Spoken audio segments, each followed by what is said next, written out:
আসসালামু আলাইকুম সবাইকে। আশা করি সবাই অনেক অনেক ভালো আছো। আজকে আমরা যে চ্যাপ্টার নিয়ে আলোচনা করব সেটা হচ্ছে বিন্যাস ও সমাবেশ। তো আমাদের এই চ্যাপ্টারে বেশ সমস্যা থাকে যে আসলে অনেকে বুঝতে পারে না, কোশ্চেনই বুঝতে পারে না, অনেকে আছে আমাদের মধ্যে। তো এই জন্য আজকে বিন্যাস সমাবেশ চ্যাপ্টারটা খুব ভালো করে করাবো, অ্যান্ড যে জায়গাটা সমস্যা হতে পারে সেই জায়গাটাও আমরা গভীরভাবে অ্যানালাইসিস করে করব। তো আজকের ক্লাসটা খুব ইফেক্টিভ হবে ইনশাআল্লাহ, সবার জন্য আজকে ক্লাসটা অনেক বেশি হেল্পফুল হবে। সো সবাই চেষ্টা করবা লাইভে থাকার। আচ্ছা, তো আমার কথা স্পষ্ট শোনা যায় কিনা একটু কনফার্ম করো, এবং আমি বোর্ডে লিখবো সেটাও দেখা যায় কিনা সেটা একটু কনফার্ম করবো আমাকে।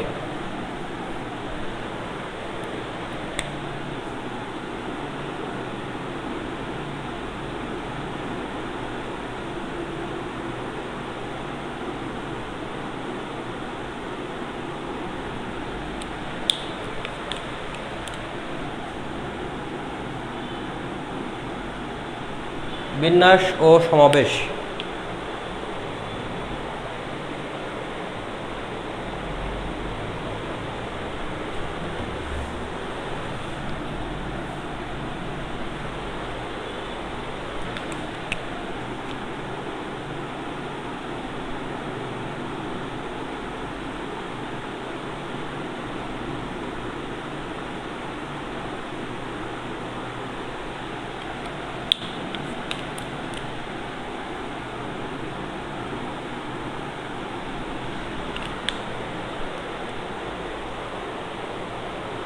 আচ্ছা, সো আমরা কথা না বলে আমরা ক্লাসটা স্টার্ট করি। অলরেডি আমাদের দেরি হয়ে গেছে 5-7 মিনিট। তো প্রথম টাইপ মনে লাগবে বিন্যাস ও সমাবেশ চেনার উপায়। বিন্যাস ও সমাবেশ চেনার উপায়।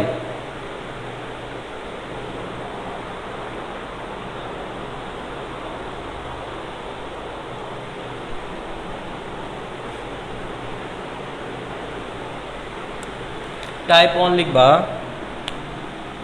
টাইপ 1 লিখবা হচ্ছে বিন্যাস ও সমাবেশ চেনার উপায়। যদিও এটা ইউটিউবে হয়তো আছে, মানে বিন্যাস সমাবেশ চেনার উপায় এই পার্টটা হয়তো ইউটিউবে পাবা তোমরা, তারপর আমি একবার লিখি আর কি।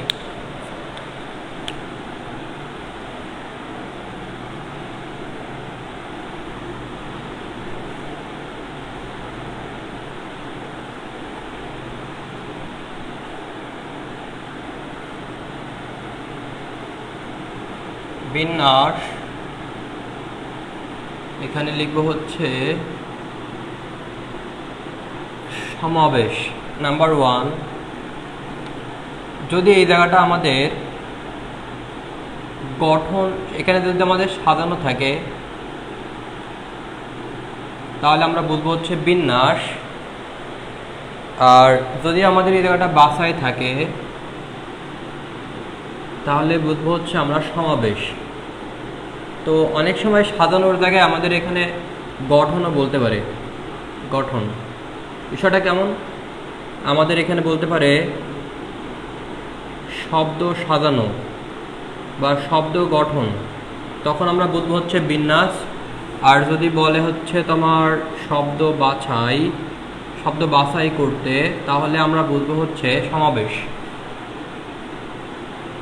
3 নাম্বারটা হচ্ছে শব্দের জায়গায় সংখ্যা বলতে পারে, সংখ্যা গঠন, এখানে সংখ্যা বাছাই, সংখ্যা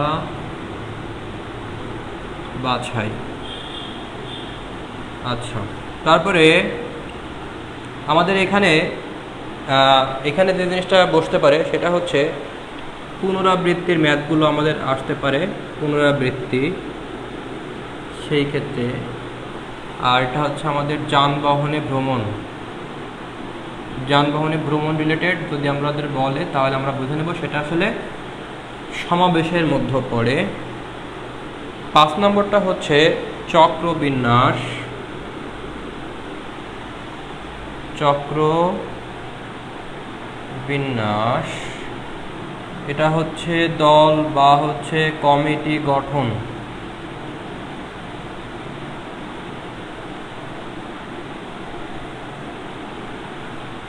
6 নম্বর যেটা লাস্ট 6 নম্বর হচ্ছে এক জাতীয় জিনিস। এক জাতীয় জিনিস আর এখানে হচ্ছে আমাদের বন্টন বিষয়টা থাকবে। বন্টনের ভিতরে অবশ্য বিন্যাস সমাবেশ দুইটা পার্ট আছে। সো আমাদের এই শব্দগুলো দ্বারা বুঝতে পারবো যে এটা আসলে বিন্যাসের ম্যাথ, আর এই শব্দগুলো দ্বারা বুঝতে পারবো আমরা সমাবেশের ম্যাথ। সো এই শব্দগুলোর সাথে পরিচিত থাকতে পারলে আমরা এখান থেকে যদি আসে কোশ্চেন তাহলে আমরা ইজিলি অ্যান্সার করতে পারবো। তো অনেক সময় বলবে যে আমাদের একটা শব্দ দেওয়া, একটা মানে ওয়ার্ড দেওয়া থাকবে, সেই ওয়ার্ড থেকে আমাদের স্বরবর্ণগুলো নিতে হবে বা ব্যঞ্জন বর্ণগুলো নিতে হবে। হ্যাঁ, এখান থেকে নিয়ে আমাদের সেই শব্দটা গঠন করতে হবে। বা আমাদের কাছে 1 থেকে 5টা ডিজিট আছে, বললো যে এখান থেকে তুমি 2টা ডিজিট নিয়ে শব্দ সংখ্যা গঠন করো, বা এমন বলতে পারে যে সংখ্যাগুলো সাজাও, বা কতগুলো জোড় সংখ্যা গঠন করা যাবে, কতগুলো বিজোড় সংখ্যা গঠন করা যাবে, 2 এর গুণিতকের কতগুলো সংখ্যা গঠন করা যাবে, ইটিসি এই টাইপের কোশ্চেন আমাদের আসতে পারে। পুনরাবৃত্তির ম্যাথগুলো কি, পুনরাবৃত্তি মানে কি, সেটা বারবার রিপিট হয়, রাইট? সো আমরা এই টাইপের ম্যাথগুলো দেখলে বুঝতে পারবো। চক্রবিন্যাসের যে ম্যাথগুলো আমাদের আছে আর কি, যেমন অনেক সময় যে আমাদের এগুলো ম্যাথ করেছো মেবি, তোমাদের ডান্স দেয় অনেক সময়, রাইট? বা গোল্লা আকৃতি ঘোরে, এই টাইপের ম্যাথগুলো আমরা চক্রবিন্যাসের ভিতরে করি। আর দল বা কমিটি গঠনকে সেটা আমাদের যে নির্দিষ্ট 11 জন প্লেয়ারের থেকে দেখা যাচ্ছে তোমার 5 জন নিয়ে 6 জনের নিয়ে কমিটি গঠন বা দল গঠন, ঠিক আছে? এরকম আমাদের কোশ্চেনগুলো এসে থাকে।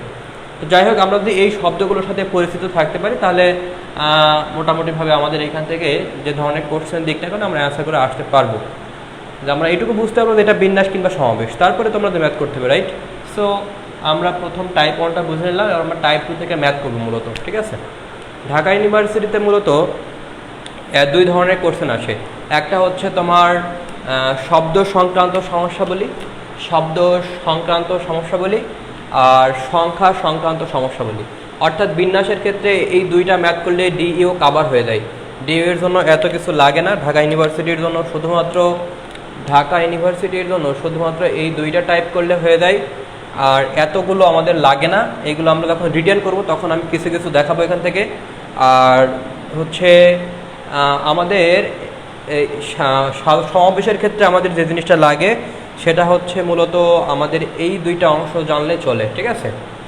সমাবেশের ক্ষেত্রে আমাদের মূলত এই 2টা অংশ জানলে চলে, আর বিন্যাসের ক্ষেত্রে আমাদের এই 2টা অংশ জানলে চলে। সো আমাদের আজকে আলোচনা হবে মূলত এই 2টা টপিক নিয়ে, আর সমাবেশের ক্ষেত্রে মূলত আমাদের এই 2টা টপিক নিয়ে মূলত আলোচনা হবে। এবং আমরা যদি এই 2টা টপিক এবং 2টা টপিক পড়তে পারি তাহলে আমাদের ইনশাআল্লাহ ডিইও কাভার হয়ে যাবে, 100% কাভার হয়ে যাবে। এবং এখান থেকে যদি এমসিকিউ আসে তুমি 100% অ্যান্সার করে আসতে পারবা ইনশাআল্লাহ। সো আজকে আমরা দেখবো আর কি, ঠিক আছে? দেখার পরে তুমি বুঝতে পারবে যে আসলে কোশ্চেনগুলো কেমন হয় না হয় বিস্তারিত।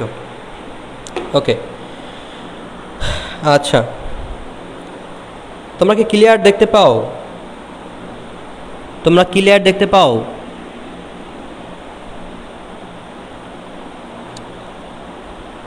অনেকে বলতেছে নেট প্রবলেম। আচ্ছা, আমি যেটা লিখতেছি তোমরা কি দেখতে পাও?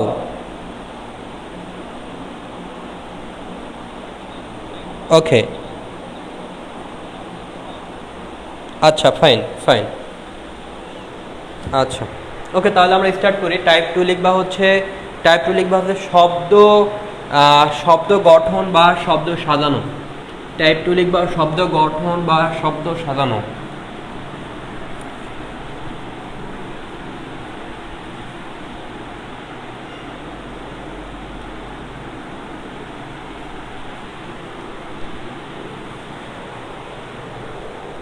আচ্ছা, তো টাইপ 2 লিখবা হচ্ছে শব্দ গঠন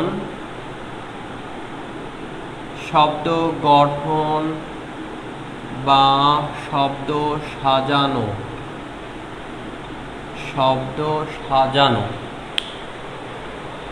সো আমি একটা কাজ করব এখানে।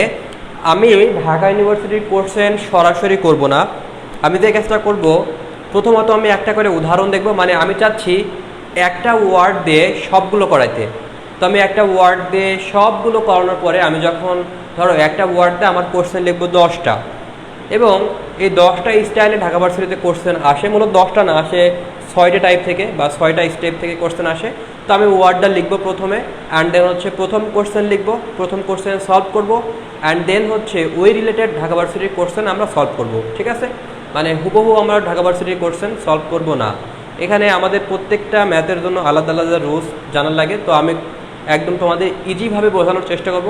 ইনশাআল্লাহ তোমাদের ওই পরিমাণ যে পরিমাণ কষ্ট হতো বুঝতে, ওই পরিমাণ কষ্ট ইনশাআল্লাহ হবে না, তোমরা ইজিলি বুঝতে পারবা। তো যাই হোক, তো আমি একটা ওয়ার্ডে বোঝাতে চাচ্ছি, এবং সেই ওয়ার্ডের আমি নাম দিচ্ছি হচ্ছে ডিরেক্টর শব্দ দিচ্ছি, ডিরেক্টর, রাইট, ডিরেক্টর। ওকে,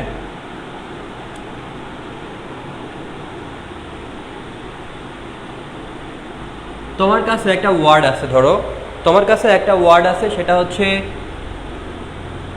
ডাইরেক্টর বলো, ডিরেক্টর বলো, যাই বলো, যাই হোক। তো আমাদের এখানে দেখো এই ডিরেক্টর ওয়ার্ডে আমাদের কয়টা লেটার আছে দেখো তো, 1টা 2টা 3টা 4টা 5টা 6টা 7টা 8টা। তাহলে আমরা একটু লিখে ফেলি। আমাদের ডি আছে একটি, আমাদের আই আছে কয়টা, আমাদের আই হচ্ছে একটা, দেন হচ্ছে আর আছে হচ্ছে 2টা, আর হচ্ছে 2টা। খেয়াল করে দেখো আমাদের ডি আছে কয়টা, একটা, আমাদের আই আছে একটা, আমাদের আর আছে কয়টা, আর আছে 2টা, আর বাকি সবগুলো একটা করে আছে, রাইট। সো আমরা একটু লিখে ফেলি কষ্ট করে। ই হচ্ছে একটা, তারপরে হচ্ছে সি হচ্ছে একটি, তারপরে হচ্ছে টি হচ্ছে একটি, দেন ও হচ্ছে একটি। আচ্ছা, এবার আমরা এখানে দেখি যে ভয়েল কয়টা আছে। ভাওয়েল আছে আমাদের কয়টা দেখো, আই ই ও আমাদের আছে, আই ই ও। ভাওয়েল আছে আমাদের কয়টা, 3টা, রাইট। আচ্ছা, তো আমরা এইটুকু বুঝে নিলাম যে আমাদের আসলে এইগুলো আছে, আর টোটাল যে বর্ণটা আছে আমাদের এইগুলো আছে। ওকে, সো আমরা এই ওয়ার্ড দিয়ে ডিফারেন্ট টাইপের কোশ্চেন করব। প্রথম কেস 1 লিখবা, প্রথম কেস 1 যেটা লিখবা, কেস 1 হচ্ছে লিখবা সবগুলো বর্ণ নিয়ে, সবগুলো বর্ণ একত্রে রেখে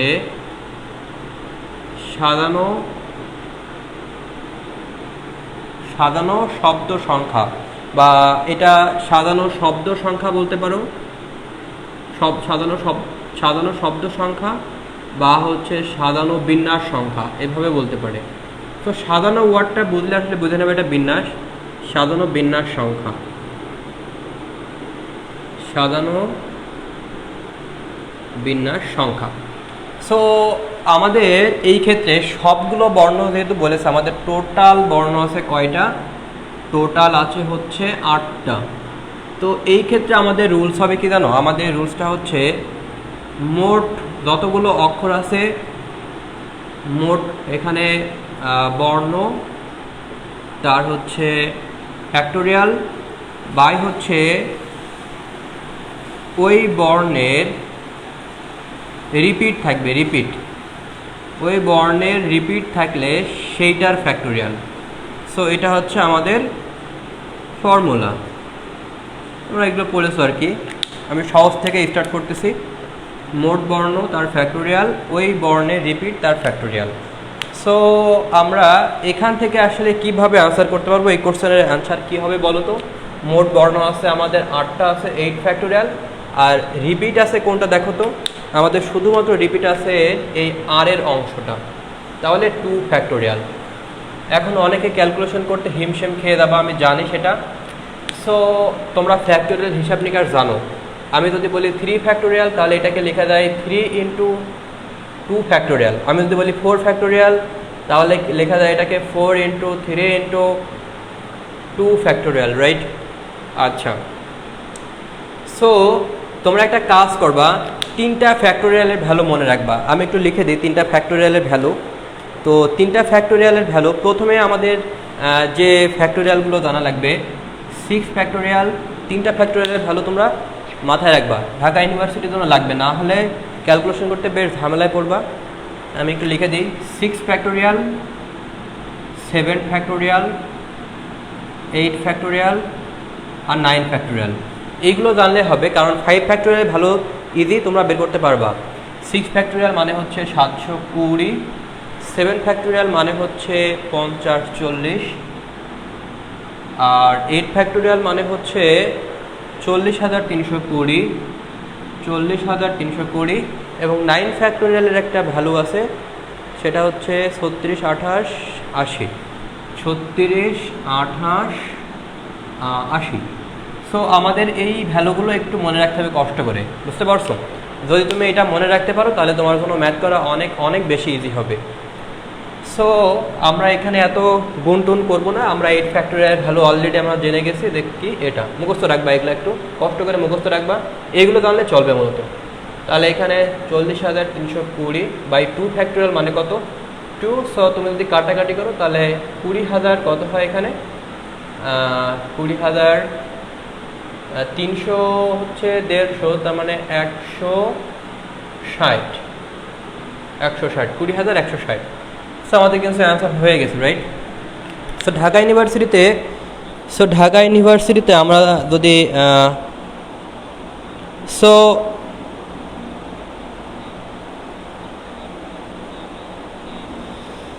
আমরা ঢাকা ইউনিভার্সিটির এই নিয়মে একটা যদি ম্যাথ করি তাহলে বিষয়টা ক্লিয়ার হতে পারবো। সে ফর এক্সাম্পল আমি যদি বলি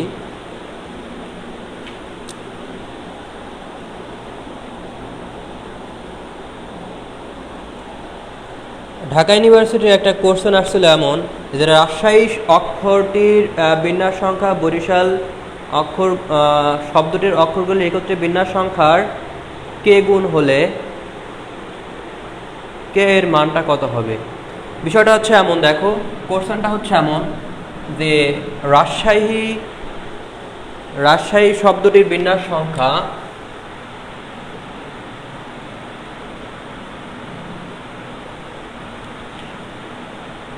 রাজশাহী মানে এইটার বিন্যাস সংখ্যা বলতেছে, এইটার বিন্যাস সংখ্যা বরিশালের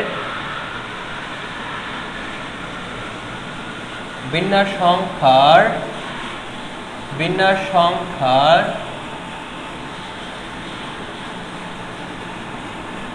কে গুণ হলে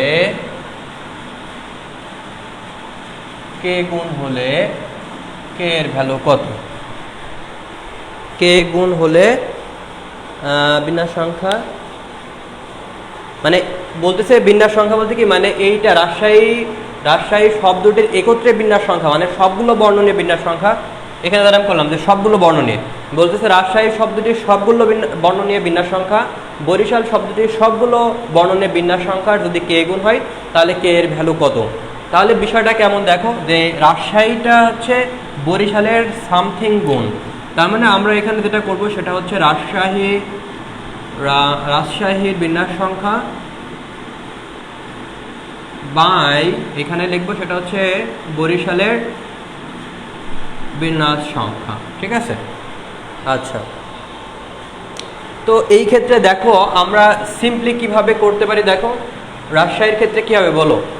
রাজশাহীর ক্ষেত্রে যেটা হবে, আমাদের এখানে টোটাল বর্ণ আছে কয়টা হিসেব করো তো, 1টা 2টা 3টা 4টা 5টা 6টা 7টা 8টা, তাহলে 8 ফ্যাক্টোরিয়াল। এখন এই শব্দটা রিপিট কোন কোন জায়গায় আছে দেখো তো, আমাদের রিপিট আছে আর কোনো রিপিট নাই, এ 2টায় দেখো এ হচ্ছে রিপিট আছে, তার জন্য তুমি এখানে 2 ফ্যাক্টোরিয়াল লিখো, আর তারপরে জে নাই এস নাই এইচ আছে, তাহলে এখানে আর একটা ফ্যাক্টোরিয়াল হবে। আচ্ছা, এবার বরিশালের ক্ষেত্রে আমরা যদি দেখি 1টা 2টা 3টা 4টা 5টা 6টা 7টা, এখানে হবে 7 ফ্যাক্টোরিয়াল বাই এখানে আমাদের দেখো এটা হচ্ছে কয়টা, এটা হচ্ছে এখানে 2টা, তার মানে এখানে হচ্ছে 2 ফ্যাক্টোরিয়াল। আর কি কোনো রিপিট আছে? আর কিন্তু কোনো রিপিট নাই, রাইট? আমাদের এখানে আর কোনো রিপিট নাই, তাহলে আমরা একটু যদি ক্যালকুলেশন করি তাহলে বিষয়টা কেমন দাঁড়ায় দেখো তো।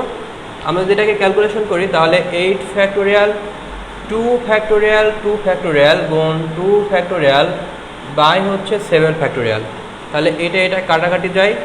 অ্যান্ড দেন হচ্ছে দেখো আমরা এটাকে লিখতে পারি 8 ইন্টু 7 ফ্যাক্টোরিয়াল বাই 2 ফ্যাক্টোরিয়াল মানে হচ্ছে 2 লিখতে পারি, কারণ তুমি জানো 2 ফ্যাক্টোরিয়াল মানে কিন্তু 2 into 1, that means 2 into 1 into 0 factorial 2 লিখতে পারি এক কথায়। আর 7 ফ্যাক্টোরিয়াল এখানে রাখো তুমি, তাহলে এটা রাখো, তাহলে আমাদের কিন্তু 4 গুণ হচ্ছে, রাইট। সো এটাই আমাদের কিন্তু কে এর ভ্যালু। সো আমাদের উত্তর হচ্ছে 4 গুণ। সো আমাদের অ্যান্সার কিন্তু হয়ে গেছে। এটা ঢাকা ইউনিভার্সিটিতে আসছিল তোমার 17-18 সালে, ডিইউতে আসছিল 17-18 সালে এটা, হ্যাঁ এটা ঢাকা ইউনিভার্সিটির কোশ্চেন, ডিইউতে আসছিল 17-18 সালে, বুঝতে পারছো। সো আই গেস তোমরা এখন বুঝতে পেরেছো। আচ্ছা ওকে ফাইন, উত্তর দিয়েছো 4 গুণ, খুবই ভালো। হ্যাঁ আউট বাইরের সাউন্ড আসছে, আসলে এখানে মোটরে পানি তুলতেছে মেবি, হ্যাঁ তো হয়তো মোটরে পানি তোলা 2-1 মিনিটের ভিতরে হয়তো বা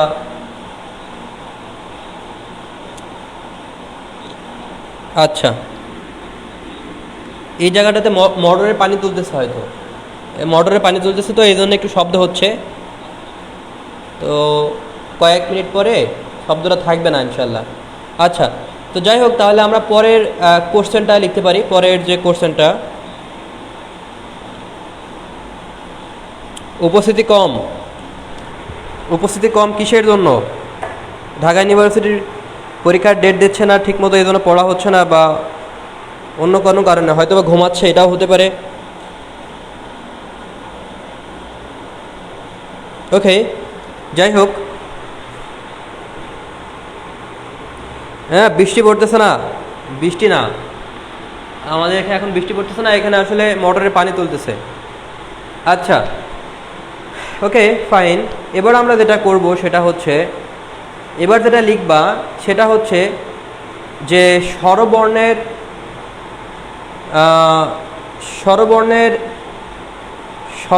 অবস্থান পরিবর্তন না করে কেস 2 লিখবা হচ্ছে, কেস 2 যেটা লিখবা সেটা হচ্ছে স্বরবর্ণের অবস্থান পরিবর্তন না করে স্বরবর্ণের অবস্থান পরিবর্তন না করে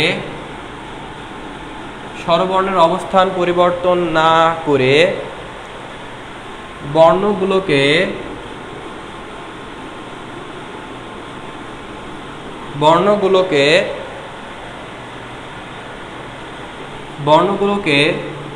পুনরায় কত রকমের সাজানো যাবে?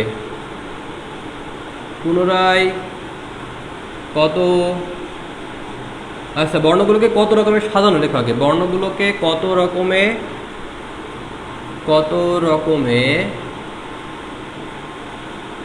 সাজানো যাবে। যদি এরকম কোনো কোশ্চেন বলে, দেখো আমাদের এখানে যেটা বললাম যে স্বরবর্ণের অবস্থান পরিবর্তন না করে বর্ণগুলোকে কত রকমের সাজানো যাবে, তাহলে আমরা এখানে দেখলাম যে স্বরবর্ণের বর্ণ হচ্ছে আমাদের 3টা, স্বরবর্ণ হচ্ছে 3টা, তো স্বরবর্ণগুলোর অবস্থান পরিবর্তন করা যাবে না, এখানে একটা কন্ডিশন দেওয়া আছে যে অবস্থান পরিবর্তন না করে। তাহলে বিষয়টা হচ্ছে যে যদি এরকম কোনো কথা বলে যে অবস্থান পরিবর্তন না করে, তার মানে যেগুলো অবস্থান পরিবর্তন করবে না সেইগুলো আমরা বাদ রাখবো, সেইগুলো আমরা কি করব, বাদ রাখবো। অর্থাৎ যেগুলো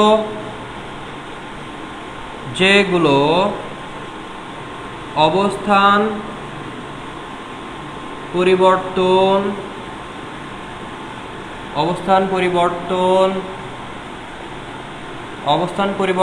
বলেছে অবস্থান পরিবর্তন না করে, স্বরবর্ণের অবস্থান পরিবর্তন করা যাবে না, তাহলে যেগুলোর অবস্থান পরিবর্তন করা যাবে, তাদের ফ্যাক্টোরিয়াল বাই যেগুলোর অবস্থান পরিবর্তন করা যাবে তাদের ফ্যাক্টোরিয়াল, আর যদি আমাদের রিপিট থাকে তাহলে রিপিটের ফ্যাক্টোরিয়াল, দ্যাটস ইট। রিপিট থাকলে রিপিটেড ফ্যাক্টোরিয়াল। তো বিষয়টা হচ্ছে আমি একটু বোঝাই কি বোঝাতে চাচ্ছে এটা দ্বারা। দেখো আমাদের বলতেছে যে অবস্থান পরিবর্তন না করে, অবস্থান পরিবর্তন না করে মানে কি? দেখো আমি তোমাদের একটা সিম্পল একটা আইডিয়া দিই। ধরো তোমার কাছে তিনটা বর্ণ আছে, বা আমি যদি আরও সহজভাবে বুঝতে চাই, ধরো এটা হচ্ছে তুমি, ঠিক আছে? আমি যদি একটু বোঝাই, সে তুমি, এটা হচ্ছে তুমি, ঠিক আছে? আমি যদিও চিত্র আঁকাতে পারি না, তারপরে বুঝে নাও আর কি, ঠিক আছে? আচ্ছা, এটা ধরো তুমি, ঠিক আছে? আর এখানে ধরো এই জায়গাটাতে আছে, এই জায়গাটাতে আছে হচ্ছে, এই জায়গাটাতে আছে তোমার বান্ধবী, ঠিক আছে? ধরে নাও এই জায়গাটাতে আছে তোমার কোনো বান্ধবী আছে, এটা হচ্ছে তুমি, এটা তোমার বান্ধবী, আর এই জায়গাটাতে তোমার আর একটা বন্ধু। আচ্ছা তোমার মাথায় হালকা চোল দিয়ে দিই, তুমি আমার মাইন্ড করতে পারো যে ভাইয়া আমি তো টাক না। আচ্ছা ধরলাম যে তোমার মাথায় চুল আছে কিন্তু তোমার টাকলা কোনো একটা ফ্রেন্ড আছে, সো আমি তাকে যদি একটু আগাই, বিষয়টা হচ্ছে এরকম। ওকে, যাই হোক, তো তোমার একটা টাকলা বন্ধু আছে ধরে নিচ্ছি। এখন এই যে তিনজন তোমরা পাশাপাশি বসে আছো ধরো, এখন বিষয়টা হচ্ছে যে এই তিনজন আসলে কিভাবে বসতে পারে। আমি এটা নাম্বার 1 দিলাম, এই জায়গাটা নাম্বার 1, এটা নাম্বার 2 দিলাম, এটা নাম্বার 3। এই তিনটা জিনিসকে আসলে কিভাবে বসানো যেতে পারে খেয়াল করো তো। এই তিনটা জিনিসকে বসানো যেতে পারে এইভাবে। আমি প্রথমে 1 রাখলাম, প্রথমে 1 রেখে আমি এখানে 2 3 লিখলাম। আমি এখানে প্রথমে 1 রেখে এখানে 3 2 লিখতে পারি, অর্থাৎ আমি 1কে এখানে ফিক্স রেখে দিলাম, এই দুইটাকে ইন্টারচেঞ্জ করলাম, রাইট? অর্থাৎ তুমি তোমার জায়গায় আসো, টাকলা বন্ধু এখানে বসেছে আর তোমার বান্ধবী এই জায়গাটা বসেছে। Okay fine. দ্বিতীয় আর একটা সিচুয়েশন হতে পারে এমন যে তোমার বান্ধবী প্রথমে বসেছে, তুমি আর তোমার টাকলা বন্ধু পাশাপাশি বসেছে, এমন হতে পারে। এবার তুমি প্রথমে বসেছো, তোমার বান্ধবী প্রথমে বসেছে, তো তোমরা বললে কি যে আসলে আমরা একটু ইন্টারচেঞ্জ করবো। হ্যাঁ, এটা সম্ভব, নাইস। এবার তোমার টাকলা বন্ধু প্রথমে বসেছে, এবার তুমি আর তোমার বান্ধবী হচ্ছে পাশাপাশি বসতে চাচ্ছ, ফাইন। তাহলে এটা হচ্ছে 2 হবে। এই জায়গাটাতে সে ধরো যে ফিক্স আছে, আর এই জায়গাটা হচ্ছে 2, এই জায়গাটা হচ্ছে 1। এটা দ্বারা কী বোঝাতে চাচ্ছে? বিষয়টা হচ্ছে আমাদের এখানে তিনজন ভিন্ন ভিন্ন ব্যক্তি আছে না, তিনজন ভিন্ন ভিন্ন পার্সন আছে না। তিনজন ভিন্ন ভিন্ন ব্যক্তি থাকলে আমরা মূলত কয়ভাবে বসাতে পারছি দেখো তো। আমরা কিন্তু এটাকে বসাতে পারছি 6 ভাবে। তোমরা একটা ফর্মুলা পড়েছো যে তিনজন যদি ভিন্ন ভিন্ন মানুষ থাকে, আমরা এখানে দেখলাম যে আমরা এখানে 8টা রয়েছে এবং সবগুলো যদি ভিন্ন ভিন্ন বর্ণ থাকে তাহলে কিন্তু আমাদের রিপিটটা লাগে না। কেন রিপিটটা লাগে না? দেখো আমাদের এখানে 1 2 3 তিনটা আছে, তাই আমি বলতে পারি এটা হচ্ছে 3 ফ্যাক্টোরিয়াল, রাইট? অর্থাৎ তিনজন ভিন্ন ভিন্ন ব্যক্তি আছে থাকলে আমরা 3 ফ্যাক্টোরিয়াল, দ্যাট মিনস 6 উপায়ে আমরা লিখতে পারি। কেন এটা 6? কারণ 3 ফ্যাক্টোরিয়াল মানে হচ্ছে 3 × 2, দ্যাট মিনস 6 উপায়ে আমরা লিখতে পারি ইজিলি। তার মানে এটা আসলে কি বোঝাচ্ছে? এটা আসলে বোঝাই যে আমি এটা বলে দিইনি যে তুমি তোমার জায়গায় থাকবা, তুমি এখান থেকে নড়বা না সরবা না, তুমি জায়গায় বসে থাকো। আমি কি এটা বলেছি? আমি কিন্তু এটা বলি নাই।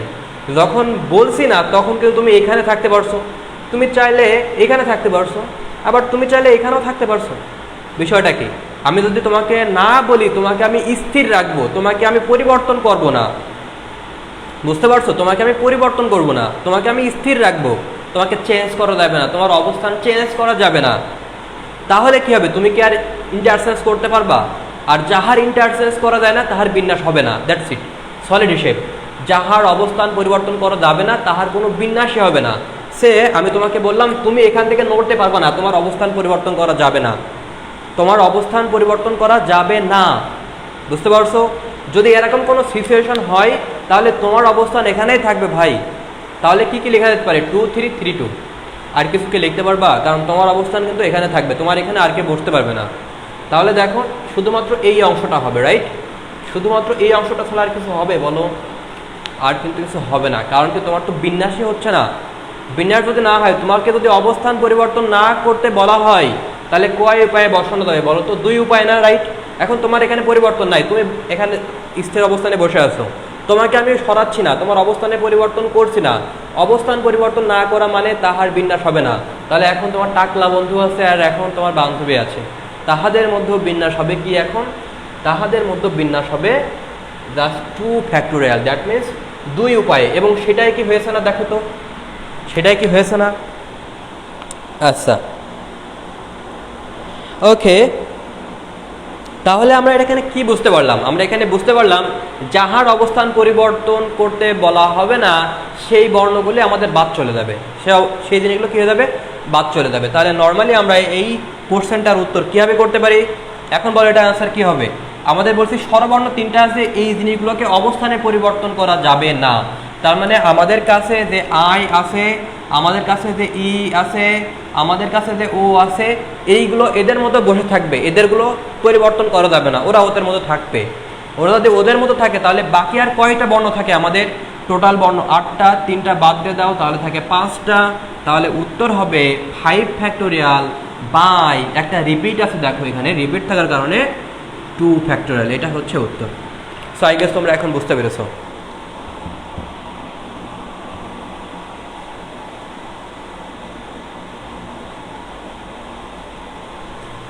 আচ্ছা, তাহলে এখানে আমি যেটা লিখলাম দেখো তো, স্বরবর্ণের অবস্থান পরিবর্তন না করে বর্ণগুলোকে কত রকমের সাজানো যাবে।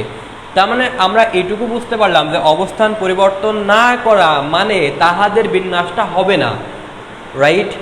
অ্যান্ড দেন নেক্সট একটা কোশ্চেন আমরা লিখব, সেটা হচ্ছে যে যদি অবস্থান পরিবর্তন না করে বর্ণগুলোকে পুনরায় কত রকমের সাজানো যাবে। আমি জাস্ট একটা ওয়ার্ড তোমাদের এখানে ইনক্লুড করে দিব, সেটা হচ্ছে এখানে লিখে দিব পুনরায়। পুনরায় আমি এখানে লিখে দিব পুনরায়। পুনরায় কত রকমের সাজানো যাবে। খেয়াল করো, আমি যখন বলতেছি পুনরায় কত রকমের সাজানো যাবে, তার মানে দেখো যে আমি প্রথমে বলতেছি স্বরবর্ণের অবস্থান পরিবর্তন না করে কিভাবে সাজাতে হবে, সেটা হচ্ছে এইটা। আর যখন বলছি পুনরায় সাজানো, তখন এইটা পুরোটা মিলে একটা বিন্যাস হবে, সেই বিন্যাসের জন্য আমাদের একটা বিয়োগ মানে -1 বিয়োগ দিলে হবে। কারণ যে একটা বর্ণ আছে পুনরায় যখন সাজানো মানে এইগুলো তো পুরোটা সাজানো যাচ্ছে, রাইট? এরা নিজেদের ভিতরে কি হচ্ছে? এরা পুনরায় সাজাচ্ছে, তার মানে পুরো ঘটনা মিলে হচ্ছে 1। যখন বলছি পুনরায় সাজানো যাবে তাহলে আমরা -1 বিয়োগ দেবো, কারণ এরা নিজেরাই তো আসলে কি হচ্ছে? পুনরায় এরা সাজাচ্ছে, এরা কি হচ্ছে? অবস্থান পরিবর্তন না করে সাজানো যাবে। যখন পুনরায় বলতেছে তখন এদের নিজেদের ভিতরে এদের বিন্যাসটা হবে, অর্থাৎ তাদের বিন্যাস সংখ্যা 1, সেই 1টা আমি বাদ দিলে আনসারটা পেয়ে যাবো। বা কেউ যদি মনে না রাখতে পারো, শুধু এইটুকু মনে রাখলে হবে, আমি যখন বলবো পুনরায় কত রকমের সাজানো যাবে তাহলে এখানে -1 দেবা, দ্যাটস ইট। এই সেম কোশ্চেন যদি আমি বলি পুনরায় কত রকমের সাজানো যাবে, তাহলে উত্তর হবে আমাদের এখানে, উত্তর হবে কত? এখানে -1। বুঝতে পারছো বিষয়টা? আচ্ছা, সো আমরা ঢাকা ইউনিভার্সিটির যদি একটা উদাহরণ দেখি তাহলে বিষয়টা আমরা ক্লিয়ার হতে পারবো। তো কোশ্চেনটা হচ্ছে এমন যে পারমিউটেশন শব্দটির অবস্থান পরিবর্তন, স্বরবর্ণের অবস্থান পরিবর্তন, পারমিউটেশন, সে ফর এক্সাম্পল আমি একটা উদাহরণ যদি তোমাদের বলি, এই সেম কোশ্চেন সেম জিনিস, শুধুমাত্র বলা হচ্ছে পারমিউটেশন, বলা হচ্ছে পারমিউটেশন। পারমিউটেশন বলা হচ্ছে যে এইটার স্বরবর্ণের অবস্থান পরিবর্তন না করে কত রকমের পুনরায় সাজানো যাবে। স্বরবর্ণের অবস্থান পরিবর্তন না করে, স্বরবর্ণের অবস্থান পরিবর্তন না করে পুনরায় কত রকমে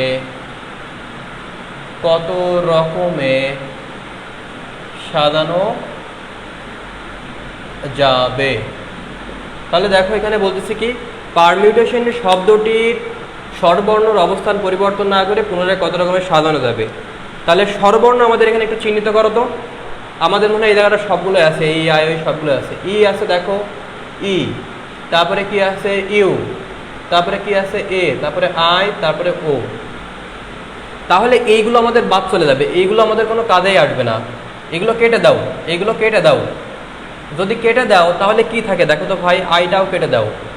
তাহলে শুধুমাত্র আমাদের থাকতেছে কি দেখো তো, থাকতে হবে P R M T, P R M T, আবার টি, আবার টি, আর হচ্ছে এন। আমাদের এইগুলো আছে। তাহলে এখন দেখো আমাদের এখন বিন্যাস সংখ্যা কত হবে, 1 2 3 4 5 6, তার মানে 6 ফ্যাক্টোরিয়াল। এখানে দুইটা রিপিট আছে, তাই হবে 2 ফ্যাক্টোরিয়াল। আর যেহেতু বলেছি পুনরায় সাজাতে হবে, তাই এখানে -1। এখন তোমরা 6 ফ্যাক্টোরিয়াল মানে কি শিখেছো ভাই? 6 ফ্যাক্টোরিয়াল মানে তুমি জেনেছো 720 হয়। 700 কত হয়? 20 হয়। আর এখানে 2 -1, তো 720 থেকে তো তুমি 2 দিয়ে ভাগ দিয়ে দাও, তাহলে হবে 360 -1, দ্যাট মিনস 359। দ্যাটস ইট, এটা অ্যান্সার। এটা ডিউতে আসছিল, ঢাকা ইউনিভার্সিটিতে আসছিল 18-19 সালে। এটা ডিউতে আসছিল 18-19 সালে। এটা ডিউতে আসছিল 18-19 সালে। ওকে ওকে ফাইন। সো অনেকেই পারছো। আচ্ছা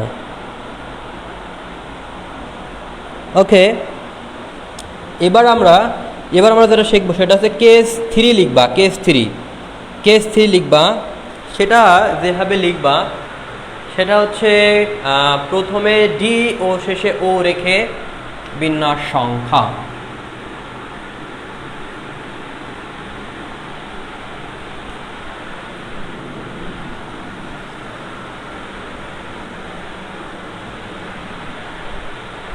ঢাকা ইউনিভার্সিটির যেগুলো আসে এগুলো খুব বেশি ঝামেলার হয় না। তো এখানে কেস 3 লিখবা। এখন কেস 3 লিখবা যে প্রথমে ডি এবং শেষে ধরো ও রেখে, বিন্যাস সংখ্যা, সাজানো বিন্যাস রেখে বিন্যাস। আচ্ছা, সো আমরা যদি একটু দেখি যে বলেছে প্রথমে ডি ও শেষে ও রেখে, তার মানে যখন বলতেছি প্রথমে ডি আমাদের ফিক্স থাকবে, শেষে ও আমাদের ফিক্স থাকবে, তার মানে তাহার বিন্যাস হবে না। খেয়াল করো, আমরা এই আগের রুলসে করতে পারি। D I R E C, D I R E C, T আর লিখবা এখানে, আর শেষে ও লিখবা। আমি যেটা বললাম যে প্রথমে ডি রাখতে হবে এবং শেষে ও রাখবা। ও রাখার পরে ভিতরে তুমি ইন্টারফেস করতে পারো। কারণ কি, আমি যখন বলছি প্রথমে ডি ফিক্স, এটা আমরা ফিক্সড করে দিচ্ছি, ফিক্সড, তার মানে এখান থেকে নড়তে পারবে না, তার মানে এটার বিন্যাস হবে না। আমি যখন বলছি শেষ হয়, এটা হয়তো ফিক্স করে দিচ্ছি আমি। ফিক্স মানে কি, তাহার অবস্থান পরিবর্তন হবে না। আমরা একটু আগেই দেখলাম যে একটা উদাহরণের মাধ্যমে যে কোনো একটা বর্ণের যদি অবস্থান পরিবর্তন না হয়, মানে বর্ণগুলো যদি অবস্থান ইন্টারচেঞ্জ না হতে পারে, তাহলে তার কখনো বিন্যাস হয় না। বিন্যাস মানে কি, কত রকমের তাকে সরানো যেতে পারে, কত রকমের তার অবস্থান পরিবর্তন করা যেতে পারে, সেটাই বিন্যাস। তাহলে এখানে আমরা বলতেছি প্রথমে ডি এবং শেষে ওটা আমাদের ফিক্স থাকবে, এটা আমরা চেঞ্জ করতে পারবো না। তাহলে আমাদের ভিতরে যে ওয়ার্ডগুলো আছে এগুলো নিয়ে কাজ করতে হবে। তাহলে আমাদের অ্যান্সার কত হবে দেখো তো, 1 2 3 4 5 6, দ্যাট মিনস 6 ফ্যাক্টোরিয়াল বাই, এখানে আর আছে 2টা, তাহলে 2 ফ্যাক্টোরিয়াল, এটা অ্যান্সার। এবং এই কোশ্চেনটা ঢাকা ইউনিভার্সিটির জন্য খুব বেশি ইম্পর্টেন্ট। এটা ঢাকা ইউনিভার্সিটির জন্য অনেক বেশি ইম্পর্টেন্ট। এটা ট্রিপল স্টার দিয়ে রাখো। এই ধরনের কোশ্চেন ইজি, বাট ঢাকা ভার্সিটিতে আসে, প্রায়ই আসে। সো আমি যদি তোমাদের একটা কোশ্চেন দেখাই, তাহলে বিষয়টা ক্লিয়ার হতে পারবা। ওকে,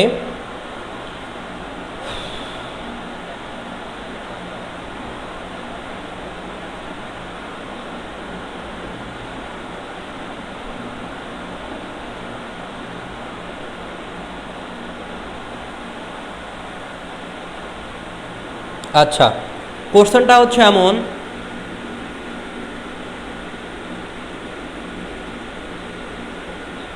প্রথমে টি রেখে একই সিস্টেম, একই উত্তর হবে না। তুমি যদি এই টিটা প্রথমে রাখো তাও একই। আচ্ছা, অনেকে কোশ্চেন করতেছো ভাই এই ডি এর জায়গায় যদি আমি টি রাখি কোনো অসুবিধা নাই, আলটিমেটলি যে দুইটা বলবে সেই দুইটা বাদে তুমি বাকি ভিতরে দেওয়া থাকবে তার ভিতরে ক্যালকুলেশন করবা।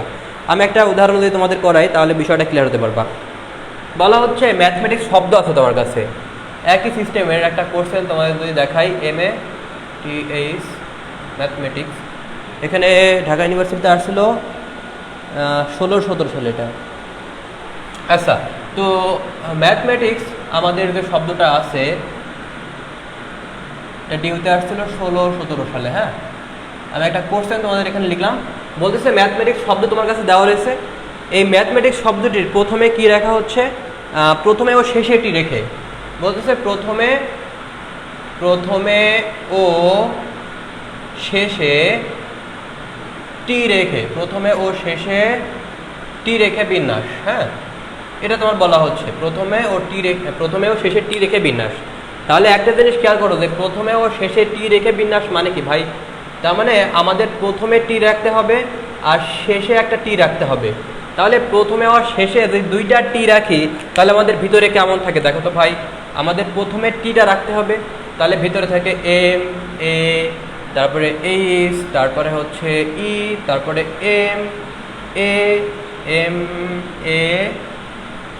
MA টিটা যদি রাখি তাহলে এখানে ICS, আর শেষে আমাদের কি থাকতেছে বলো তো, টি থাকতেছে, রাইট? সো আমাদের বলা হচ্ছে প্রথমে ও শেষে টি রাখতে হবে, তার মানে কি প্রথমে একটা টি রাখতে হবে।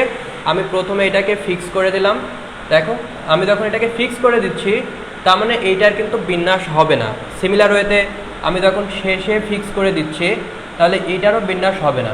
একটু আগে বললাম যে বিন্যাস মানে কি কোনো ওয়ার্ডের কোনো বর্ণের ইন্টারচেঞ্জ হবে, তো এখানে ইন্টারচেঞ্জ কিন্তু হচ্ছে না, কাজে আমি যখন প্রথমে ও শেষে ফিক্স রেখে দিচ্ছি তাহলে এটার বিন্যাস হবে না। তার মানে এটা বাদ দিয়ে ভিতরে কি আছে আমরা এইটার ক্যালকুলেশন করব। দেখো 1 2 3 4 5 6 7 8 9, তাহলে এখানে হচ্ছে 9 ফ্যাক্টোরিয়াল বাই, এখানে দেখো আমাদের এম আছে কয়টা, এম আছে 2টা, তার মানে এখানে হবে 2 ফ্যাক্টোরিয়াল, আমাদের এখানে এ আছে 2টা, তার মানে আবার 2 ফ্যাক্টোরিয়াল, আর কোনো কিন্তু রিপিট নাই।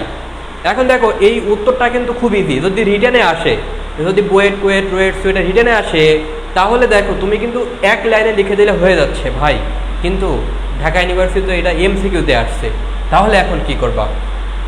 এখন এইটা 9 ফ্যাক্টোরিয়াল করতে কিন্তু তোমার একটা বড় একটা ঝামেলা করতে হবে, কাজে আমি কিন্তু তোমার একটা ভ্যালু মুখস্থ রাখতে বলছিলাম, সেই ভ্যালুটা আমি নিজেও ভুলে গেছি। 36 কত, 36 28 80 মেবি না, 36 28 80, 36 না 32, 36 28 80, 9 ফ্যাক্টোরিয়াল, আর 2 ফ্যাক্টোরিয়াল মানে হচ্ছে 2, আর 2 ফ্যাক্টোরিয়াল মানে হচ্ছে 2, দ্যাট মিনস এখানে আমাদের 4 দিয়ে যদি ভাগ দিই তাহলে আমরা এবার একটা অ্যান্সার পাবো।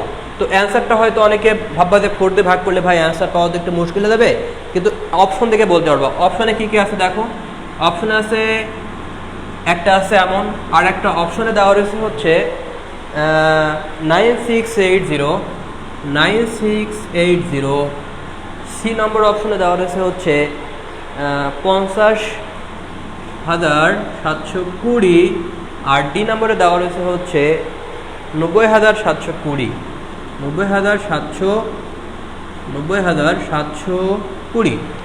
আমাদের এই 4টা অপশন মূলত দেওয়া রয়েছে, তাহলে কিন্তু আমরা এখন অ্যান্সারটা ইজিলি করতে পারবো। খেয়াল করো, আমরা এখান থেকে বুঝতেই পারছি যে এখানে 4 9 36, তার মানে এখানে 9 সামথিং থাকবে, রাইট?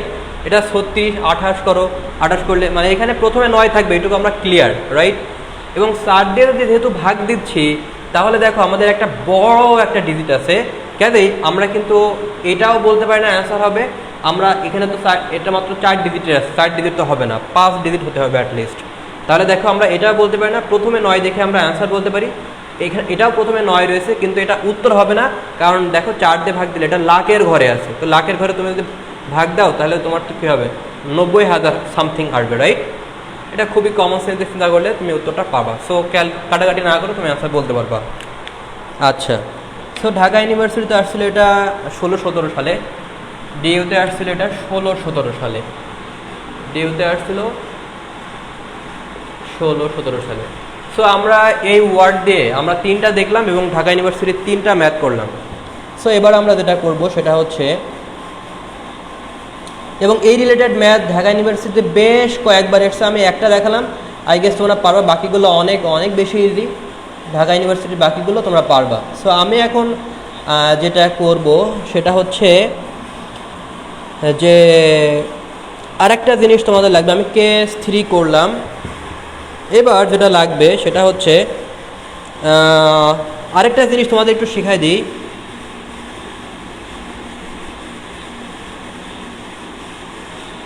আচ্ছা, আরেকটা জিনিস তোমাদের যদি আমি একটু বলি যে এখানে কেস 4 লেখো, কেস 4 একটু যদি লেখো তোমরা, এই জায়গাটাতে এমন বলতে পারে যে প্রথমে ডি ও শেষে ও রেখে বিন্যাস, এই জায়গাটা শেষে ও না রেখে বিন্যাস বলতে পারে অনেক সময়।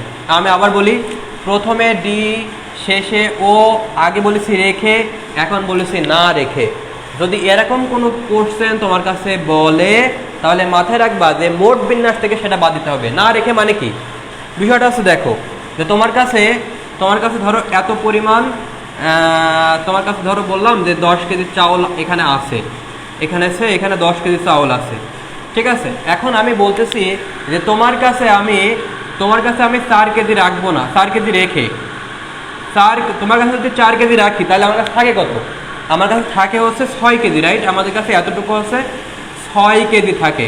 10 কেজি টোটাল ধরো চাউল আছে, বললাম যে 4 কেজি বাদ দিয়ে আমি 4 কেজি রেখে আমার কাছে, তোমার 10 কেজি আছে টোটাল, আমার কাছে 4 কেজি রেখে তোমার কাছে বাকিটা দিয়ে দিলাম। তাহলে বাকি তোমার কাছে কয় কেজি চাউল আছে? 6 কেজি, রাইট? এখন বলতেছি আমি সেটা হচ্ছে যে তোমার কাছে না রেখে, তো তোমার কাছে না রেখে মানে কি মোটের থেকে এটা বাদ দিতে হবে না? বুঝতে পারছো বিষয়টা? তার মানে কি আমরা তোমার কাছে যতটুকু রাখছিলাম তোমার কাছে রেখে যেটা থাকতেছে, এখন যদি বলি তোমার কাছে না রেখে, তার মানে মোটে থেকে সেটা বাদ দিতে হবে, রেখে বিনা বাদ দিতে হবে। খুবই সিম্পল। আচ্ছা, তাহলে আমরা এই কনসেপ্টটা যদি বুঝে থাকি তাহলে দেখো না রেখে বলতেছি, তাহলে আমাদের মোট বিন্যাস থেকে এটা বাদ দিলে আনসারটা হয়ে যাবে। তাহলে মোট বিন্যাস কত? মোট বিন্যাস হচ্ছে 8 ফ্যাক্টোরিয়াল বাই 2 ফ্যাক্টোরিয়াল, এখানে বিয়োগ করলে আনসারটা হয়ে যাবে। সো আই গেস তোমরা এখন এটা ক্যালকুলেশন করতে পারবা, যদি বলি না রেখে তাহলে উত্তর হবে এটা। সো কেস 4ও আমরা শিখলাম। আচ্ছা, ওকে,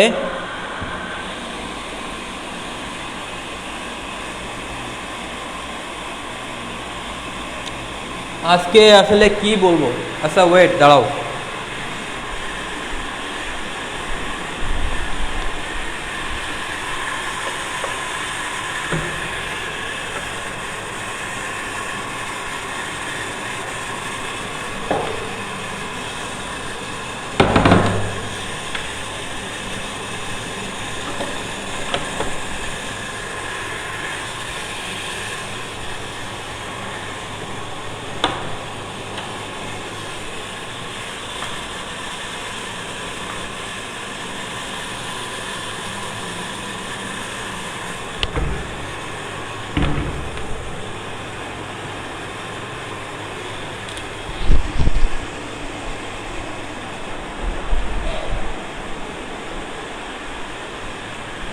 এখন কি আগে থেকে বেটার সাউন্ড আসে? এখন কি আগে থেকে বেটার সাউন্ড আসে? মোটরে পানি তুলতেছে অনেকক্ষণ ধরে, এই জন্য আসলে আজকে সাউন্ড আসতেছে। আজকেও সন্ধ্যার আগে হয়ে যাবে। সো আমরা এবার যেটা করব, এবার কেস 5 লিখবা। কেস 5 লিখবা হচ্ছে যে স্বরবর্ণগুলোকে একত্রে রেখে কত রকমের সাজানো যায়? স্বরবর্ণগুলোকে একত্রে রেখে কত রকমের সাজানো যায়? সো তোমরা যদি একটু করো এটা, স্বরবর্ণগুলোকে একত্রে রেখে এখানে কেস 5 লিখো।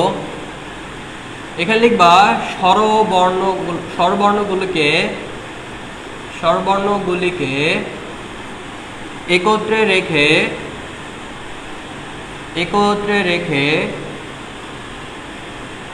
বিন্যাস। স্বরবর্ণগুলিকে একত্রে রেখে বিন্যাস মানে কি আসলে? এখানে বিষয়টা হচ্ছে যে একটা জিনিস মাথায় রাখবা, যে যাদেরকে একত্রে রাখতে বলবে আমরা তাদেরকে একটি বর্ণ ধরে নিব, একটি বর্ণ। হ্যাঁ, একটা নোট লিখে রাখো, যাদেরকে একত্রে বলবে, একত্রে রাখতে বলবে, যাদেরকে একত্রে রাখতে বলবে তাদেরকে তাদেরকে একটি বর্ণ ধরে নেব। ঠিক আছে, খেয়াল করো, যাদেরকে একত্রে রাখতে বলবে তাদেরকে একটি বর্ণ ধরে নিব। তাহলে আমরা যদি এটা বুঝে থাকি তাহলে এখন একটু খেয়াল করো যে একত্রে রাখা মানে কি, এদেরকে যাদেরকে একত্রে রাখতে বলবে, আমি এখন স্বরবর্ণগুলোকে একত্রে রাখবো। তাহলে টোটাল ওয়ার্ড আছে কয়টা দেখো, আমাদের ওয়ার্ড আছে টোটাল, ওয়ার্ড না সরি বর্ণ, লেটার আছে আমাদের 8টা। তাহলে এর ভিতরে 3টা বর্ণ আছে আমাদের স্বরবর্ণ, এবং স্বরবর্ণগুলোকে মূলত বলতেছে একত্রে রাখতে। তাহলে আমাদের বাকি কয়টা থাকে, বাকি থাকে হচ্ছে ডি, বাকি থাকে আর, বাকি থাকে হচ্ছে সি, তারপরে টি, অ্যান্ড দেন হচ্ছে ডি আর, ডি আর সি টি, টি আর, এরকম আছে। বাকি 5টা আছে আর আই ই ও আছে। এই স্বরবর্ণগুলোকে একত্রে রাখতে হবে। তাহলে আমাদের এখানে খেয়াল করো, তো এখানে আমাদের এই 3টাকে আমরা ধরে নেব কয়টা, একটা। একটা যদি ধরে নিই তাহলে আমাদের টোটাল বর্ণ কয়টা দেখো তো, 5টা আর একটা 6টা। তাহলে এখানে হবে 6 ফ্যাক্টোরিয়াল। তার মানে আমরা এটা সহজভাবে লিখি, একটু দেখো। এটার উত্তর হবে এখানে 5, এইটাকে আমরা একটা ধরে নিয়েছি, তাহলে একটা ফ্যাক্টোরিয়াল। এখন আমাদের রিপিট আছে কিনা, যেহেতু আমরা এখানে একটা ধরে নিচ্ছি তাহলে এগুলো বাদ, এখানে রিপিট আছে দেখো, আর এখানে রিপিট আছে, তাহলে এখানে 2 ফ্যাক্টোরিয়াল। এইবার আমাদের একটা কাজ করতে হবে, সেটা হচ্ছে এখানে গুণ চিহ্ন দাও। প্রথমে আমরা যেটা করলাম, যাদেরকে একত্রে রাখতে বলবে তাদের 1 ধরে, তাদেরকে একটি বর্ণ ধরে বিন্যাস করলাম। এবার এদের নিজেদের মধ্যে বিন্যাস করতে হবে, ইনটু এদের নিজেদের মধ্যে বিন্যাস হবে। এখন যদি নিজেদের ভিতরে বিন্যাস করি তাহলে এখন আর এটা একটা ধরা যাবে না, এদেরকে একটা ধরা যাবে না। যখন আমি টোটালটা কাউন্ট করব তখন একটা ধরবো, আর যখন নিজেদের ভিতর বিন্যাস করব তখন এদেরকে একটা ধরা যাবে না। তাহলে এখানে হবে কত, 3 ফ্যাক্টোরিয়াল। আর যেহেতু রিপিট নাই তাহলে আমরা এখানে কিছু লিখবো না, রিপিট নাই। তাহলে এটাই হচ্ছে আমাদের মূলত উত্তর, বুঝতে পারছো? সো ক্যালকুলেশন করলে যা হয় সেটাই মূলত উত্তর আমাদের এখানে। এখন এই ধরনের কোশ্চেন ঢাকা ইউনিভার্সিটিতে আসে, বুঝতে পারছো? আমি আবার যদি একটু বলি, দেখো যে স্বরবর্ণগুলিকে একত্রে রেখে বিন্যাস আমি যদি একটু সূত্রের মাধ্যমে লিখতে চাই তাহলে দেখো বিষয়টা কেমন। বিষয়টা হচ্ছে এমন যে সূত্রটা আমি যদি একটু লিখি, সূত্রটা হচ্ছে যাদের একত্রে বলবে, যারা যারা একত্রে থাকবে, যারা একত্রে থাকবে তাদের ফ্যাক্টোরিয়াল। আর মাথায় রাখবে এখানে সবসময় রিপিট হবে, এই জায়গাটা সবসময় রিপিট হবে, রিপিট ফ্যাক্টোরিয়াল ইনটু যারা একত্রে থাকবে না, যারা একত্রে থাকবে না প্লাস তাদের সাথে কি করতে হবে, 1 যোগ করতে হবে। যারা একত্রে থাকবে না তাদের সাথে 1 যোগ করে ফ্যাক্টোরিয়াল, এখানেও আমাদের রিপিট করতে হবে। ঠিক আছে, এটা হচ্ছে আমাদের সূত্র। তাহলে আমরা যদি এটা বুঝে থাকি, দেখো খেয়াল করো কারা একত্রে আছে, এখানে কারা একত্রে আছে, এই যে 3টা ওয়ার্ড একত্রে আছে, তাই বলতেছে কি যারা একত্রে আছে তাদের ফ্যাক্টোরিয়াল, তার মানে 3 ফ্যাক্টোরিয়াল। এখন এদের মধ্যে কোনো রিপিট নাই, এই জন্য আমি এখানে 1 ফ্যাক্টোরিয়াল লিখতে পারি, দ্যাট মিনস কোনো রিপিট নাই। আচ্ছা, আর এখানে কি, এখানে দেখো যারা একত্রে থাকবে না, তাহলে কারা একত্রে থাকছে না, আমাদের একত্রে থাকছে না এই 5টা বর্ণ, এই 5টা 5 + 1 বাই রিপিট দেখতে হবে। রিপিট দেখো, রিপিট আছে আর, বুঝতে পারছো বিষয়টা? সো আমরা এই সূত্র দিয়ে যদি ঢাকা ইউনিভার্সিটির একটা উদাহরণ করি তাহলে কনসেপ্টটা আর একটু ক্লিয়ার হতে পারবো।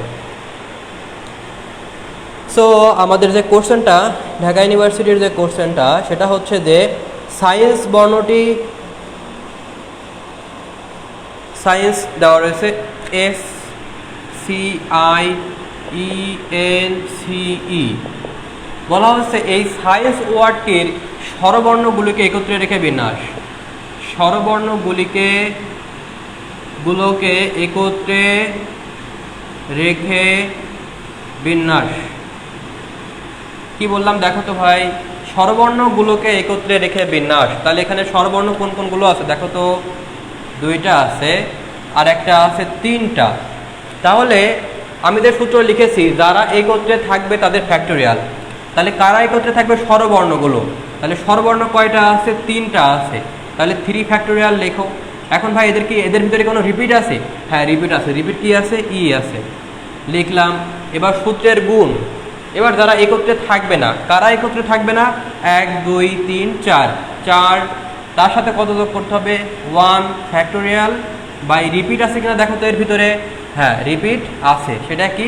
সি আছে রিপিট। তাহলে 2 ফ্যাক্টোরিয়াল। এটাকে ক্যালকুলেশন করলে উত্তর পেয়ে যাবে। এখন তোমরা এটা পারবা ক্যালকুলেশন করতে, আমার বিশ্বাস তোমরা পারবা। হ্যাঁ অনেকে উত্তর বলেছে 180। ফাইন, খুবই ভালো।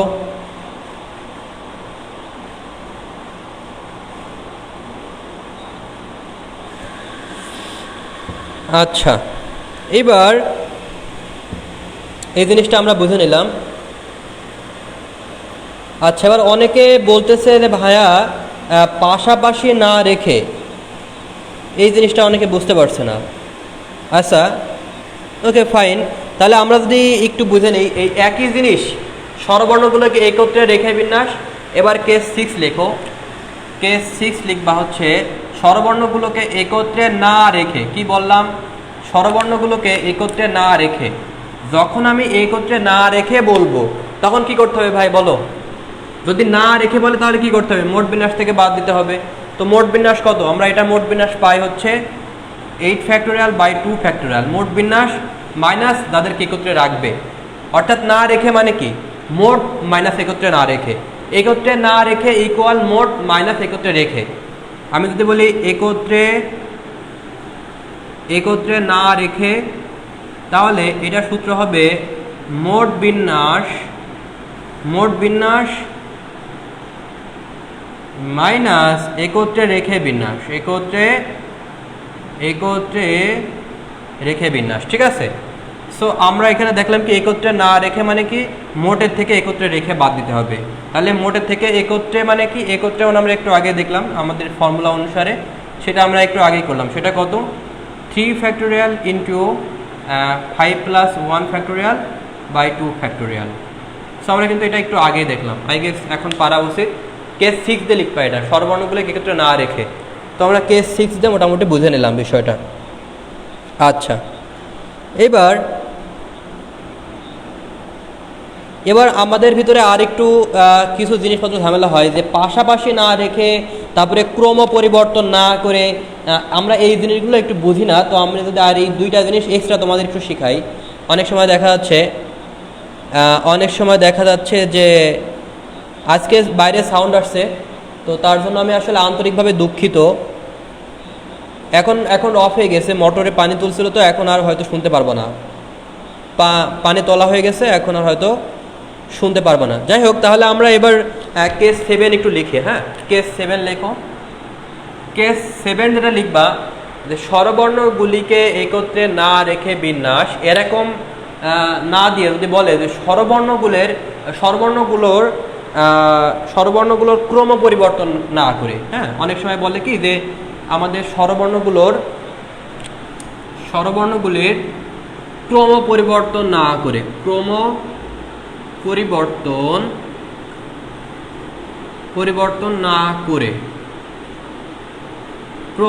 না করে বিন্যাস সংখ্যা। তো আমি এটা বলবো যে সূত্র মনে রাখা ইজি হবে। হ্যাঁ, বিন্যাস সংখ্যা আসলে বেশি ক্লিয়ার করা যায়।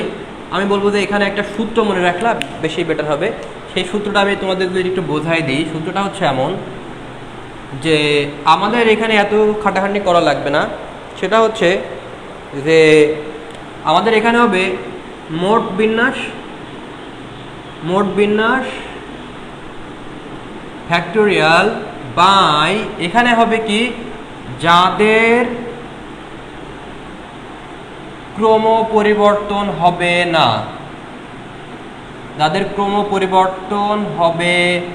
না, তাদের ফ্যাক্টোরিয়াল। দ্যাটস ইট। আমাদের যত বড় কোশ্চেনে আসুক না কেন, আমরা এই ট্রিক্সটা অ্যাপ্লাই করে অনেক বড় ম্যাথ সলভ করতে পারি। হ্যাঁ, আমি এখানে কি বললাম?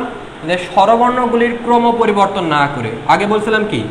আমরা করেছি কিন্তু অবস্থান পরিবর্তন না করে, আমরা একত্রে না রেখে করেছি।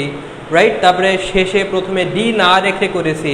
এখন আমরা বলছি ক্রম পরিবর্তন না করে। আমরা কি বলছি?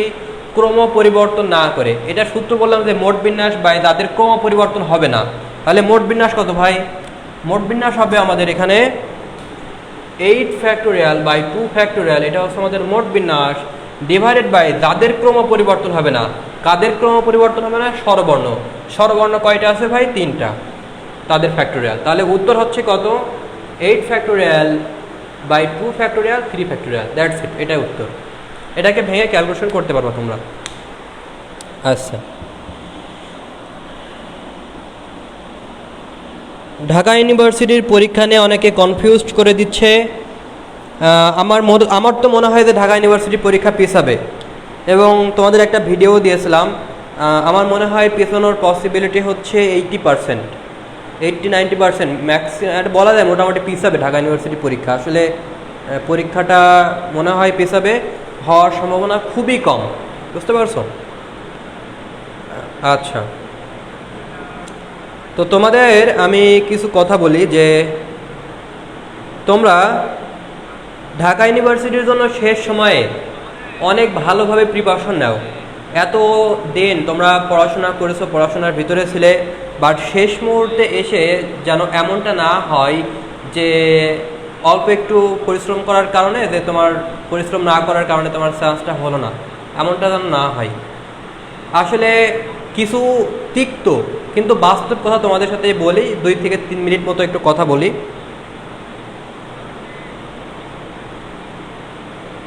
আচ্ছা,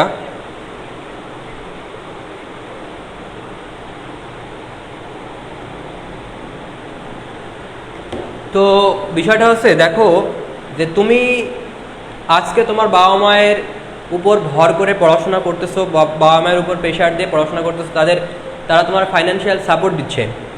অনেক ফ্যামিলিতে দেখবা যে অলরেডি চাপ ক্রিয়েট করে দিয়েছে যে পড়াশোনা করা লাগবে না, বিয়ে শাদী করে ফেল, হ্যান ত্যান হাবি যাবি। স্পেশালি মেয়েদের ক্ষেত্রে এমনটা হয়, তোমাদের মধ্যে অনেকে এমন আসো হয়তো। আবার অনেক ছেলেদের ক্ষেত্রেও এমন যে আর খরচ দিতে পারছি না বা হাবি যাবি আর কতদিন এভাবে। ঠিক আছে, দেখো এখন থেকে কিন্তু তুমি একটা প্রেশারের ভিতরে আসো অলরেডি, রাইট? এবার ভাবো যে এত দিন পড়াশোনা করার পরে, এত দিন টাকা পয়সা খরচ করার পরে তোমার পিছনে ধরো তুমি কোনোভাবে চান্স পেলে না, তাহলে বুঝতে পারছো যে তোমার প্রতি তোমার বাবা মায়ের রিয়াকশনটা কেমন হবে। হয়তো তোমার সন্তান, হয়তো তুমি তাদের সন্তান, এই জন্য হয়তো তোমাকে কিছু বলবে না, বাট মন থেকে হয়তো তোমাকে চাইবে না যে আসলে তোমার কাছে থাকুক বা তুমি তার থেকে খরচ টরচ নাও, এরকম কিছু চাইবে না, হয়তো বাধ্য হয়ে দিবে একরকম। বুঝতে পারছো? তার মানে কি আলটিমেটলি তুমি কিন্তু সোসাইটির বোঝা হয়ে গেলে, তোমার কোনো ভূমিকা নাই সোসাইটিতে। তুমি চান্স পাও নাই মানে তোমার কোনো ভূমিকা নাই। বুঝতে পারছো বিষয়টা? এবং আমাদের ক্ষেত্রে অনেকে বলবে যে চান্স না পাইলে হ্যাঁ জীবন শেষ না, হ্যান ত্যান হাবি যাবি। হ্যাঁ, এটা সম্ভব যে তুমি চান্স না পেয়েও ভালো কিছু করতে পারো, পসিবিলিটি আছে, কিন্তু সেই সম্ভাবনা অনেকটাই কম। কারণ কি? কারণ হচ্ছে তুমি যখন চান্স পাবা না তখন তুমি নানা ধরনের হতাশা করবা। ফর এক্সাম্পল, আমি যদি তোমাকে বলি যে তুমি রাস্তা দিয়ে কোথাও হেঁটে যাচ্ছ, তুমি চান্স পাও নাই, তোমার বড় ভাইয়া বা কোনো জুনিয়র তোমাকে বলবে ভাইয়া কোথায় চান্স পেলেন আপনি, তখন তুমি কি বলবা? তখন তো তোমার কোনো বলার কিছু নাই। ঠিক ওই মোমেন্টের কথা চিন্তা করো, তুমি কোথাও বের হতে পারবা না, লজ্জায় তুমি কোথাও বের হতে পারবা না। কারণ মানুষ তোমাকে জিজ্ঞাসা করবে ভাইয়া কোথায় পড়তেছেন, কোথায় ভর্তি হলেন, কোথায় অ্যাডমিশন দিলেন, তুমি বের হতে পারবা না। ফ্রেন্ড সার্কেলের ভিতরে সবাই চান্স পেয়েছে, তুমি তাদের সাথে মিশতেছো, হুট করে কোনো বড় ভাই এসে বলবে এই কে কোথায় চান্স পাইলে, তখন তুমি তো কি বলবা? ভাইয়া দিচ্ছি, হচ্ছে, হবে না। আলটিমেটলি তোমার ভ্যালু নাই সোসাইটিতে, তোমাকে 1 পয়সাও ভ্যালু দেবে না কেউ। তুমি ভাঙড়ি পুটিতে বিক্রি হবা। সায়েন্সের স্টুডেন্ট, অ্যাজ এ সায়েন্সের স্টুডেন্ট তোমাকে এই জিনিসটা মাথায় রাখতে হবে যে এনিহাও তোমাকে চান্স পেতে হবে। তুমি যদি চান্স না পাও তোমাকে বিন্দুমাত্র ভ্যালু কেউ দিবে না। আর মানুষের থেকে পাত্তা না পাওয়া যে কি পরিমাণ কষ্টকর এটা তুমি কখনোই জানো না, কখনো তুমি ওই প্রবলেমের মধ্যে যাও নাই, এজন্য বুঝতে পারছো না। আমি যখন ইঞ্জিনিয়ারিং পরীক্ষা দিতে পারিনি, বুয়েট এক্সাম দিতে পারিনি, আমি যদি বলি এগুলো আসলে বলা ঠিক না, আসলে তারপর আমি বলতেছি যে আমার ফ্যামিলির ইচ্ছা ছিল এরকম যে প্রথমে বলছিল আমাকে মেডিকেলে পড়তে, মানে আমার দাদু মারা গেছে অনেক আগে, আমার দাদির একটা স্বপ্ন ছিল যে আমি যেন ডাক্তারি পড়ি। অ্যান্ড দেন হচ্ছে শুধু দাদি বললে ভুল হবে, আমার ফ্যামিলির সবাই চাইছিল যে আমি যেন মেডিকেলে পড়ি, কিন্তু আমার আসলে বায়োলজি ভালো লাগতো না, বলতে পারো যে একাডেমিক আমি বায়োলজি পড়িই নাই। অ্যান্ড দেন বাধ্য হয়ে দেখো আমাকে কি করলো যে আমি কিন্তু ইঞ্জিনিয়ারিং প্রিপারেশন নিলাম। সবাই আমাকে ওই সময় প্রেশার ক্রিয়েট করতো যে আসলে কেন ইঞ্জিনিয়ারিং প্রিপারেশন নিচ্ছে, হ্যান ত্যান হাবিজাবি, মেডিকেল কেন নিল না, ও আসলে ভুল করতেছে হ্যান ত্যান। অ্যান্ড দেন যখন আমি বুয়েট পরীক্ষা দিতে পারলাম না, তখন মনে হলো যে আসলে কি বলবো, তখন তারা আরও জোর পেয়ে গেল যে আমি বলেছিলাম মেডিকেল কোচিং করতে, কি করলো, ইঞ্জিনিয়ারিং হলো না, পরীক্ষা দিতে পারলো না, কি করলো হ্যান ত্যান হাবিজাবি। মানে বিষয়টা হচ্ছে আমার আমি এমনিতেই ডিপ্রেশনে আছি, আমি পরীক্ষা দিতে পারছি না, আমার প্রিপারেশন অনেক ভালো আছে, আমি পরীক্ষা দিতে পারছি না, তারা আমাকে সাপোর্ট দেবে কিনা, আমাকে ম্যাক্সিমাম বলতেছে। আমার আব্বু অবশ্য সাপোর্ট দিয়েছিল, আমার ফ্যামিলি আমাকে সাপোর্ট দিয়েছিল, কিন্তু আমার যারা আশপাশের মানুষজন আছে আর কি, আমার চাচুরা, কয়েকজন চাচু দু একজন আছে, তারা আমাকে এরকম বলতেছিল যে আসলে মেডিকেল কোচিং করলে ভালো করতে হ্যান ত্যান হাবিজাবি। আমি তো তখন চরম ডিপ্রেশনে আছি, কিন্তু আমার তখন ভ্যালু দেওয়ার কেউই নাই, আমাকে সাপোর্ট দেওয়ার কেউ নাই। তখন বলতেছে ও হবে না, ও আসলে আবার দেখ সেকেন্ড টাইম ট্রাই করে হ্যান ত্যান। মানে বিষয়টা হচ্ছে যে আমি ডিপ্রেশনে আছি, কিন্তু তোমাকে কেউ মেন্টালি সাপোর্ট দিবে না ভাই, কেউ দিবে না। তুমি সেকেন্ড টাইম অ্যাডমিশনের কথা যদি চিন্তা করে থাকো তাহলে ভুলে দাও, বিলিভ মি, তুমি কারোর থেকে সাপোর্ট পাবা না, বুঝতে পারছো? এবং সর্বোচ্চ ইফোর্টটা তুমি দাও, সর্বোচ্চ ইফোর্টটা দাও, তোমাকে চান্স পেতেই হবে এনি হাউ। তো যখন আমি চান্স পেয়ে গেলাম, তখন তারা বলতেছে যে হ্যাঁ আমি জানতাম, হ্যাঁ তুমি চান্স পাবা হ্যান ত্যান, ও আমার তমুক হয়, ও আমার অমুক হয়, চান্স পাওয়ার পরে। বাট চান্স পাওয়ার আগে আমাকে কেউ মেন্টাল সাপোর্ট পর্যন্ত দেয় নাই, আমি অবহেলিত হয়েছি, বুঝতে পারছো? সো এটাই আসলে বিষয়টা হচ্ছে, তোমার পায়ের তলায় মাটি থাকলে তোমাকে যে কেউ ভ্যালু দিতে বাধ্য, আর তোমার পায়ের তলায় মাটি থাকবে না, তোমাকে কেউ ভ্যালু দেবে না। কথাগুলো টিকতে হলেও এটাই বাস্তব। তোমার কাছে আজকে তুমি এক সেলিব্রিটি, তোমার কাছে আজকে 50 কোটি টাকা আছে, হ্যাঁ ভাই ভাই ও আমার তমুক হয়, আমার অমুক হয়, হ্যান ত্যান হাবি যাবি। আজকে তোমার কিছু নাই, তোমাকে কেউ বেল দিবে না, এটাই সিম্পল, খুবই সিম্পল হিসেব ভাই। এখন বলতে পারো যে ভাই এটা কেন, পৃথিবীটা তো স্বার্থ, হ্যাঁ খুবই সিম্পল, পৃথিবীটা স্বার্থ, এটা খুবই সিম্পল। দেখো আমি যদি বলি যে তোমাকে আমি একটা ছোট্ট একটা উদাহরণ দিই, সেটা হচ্ছে আল্লাহ যখন আমাদের হিসাব নেবে কিয়ামতের দিন, তখন আমাদের সবাইকে কি জান্নাতে দিবে, সবাইকে জান্নাতে নিয়ে যাবে? ডেফিনেটলি না। দেখবে আমাদের দুনিয়াতে সব থেকে ভালো মানুষ ছিল কে, তাদের ভিতরে আগে চুজ করবে, রাইট?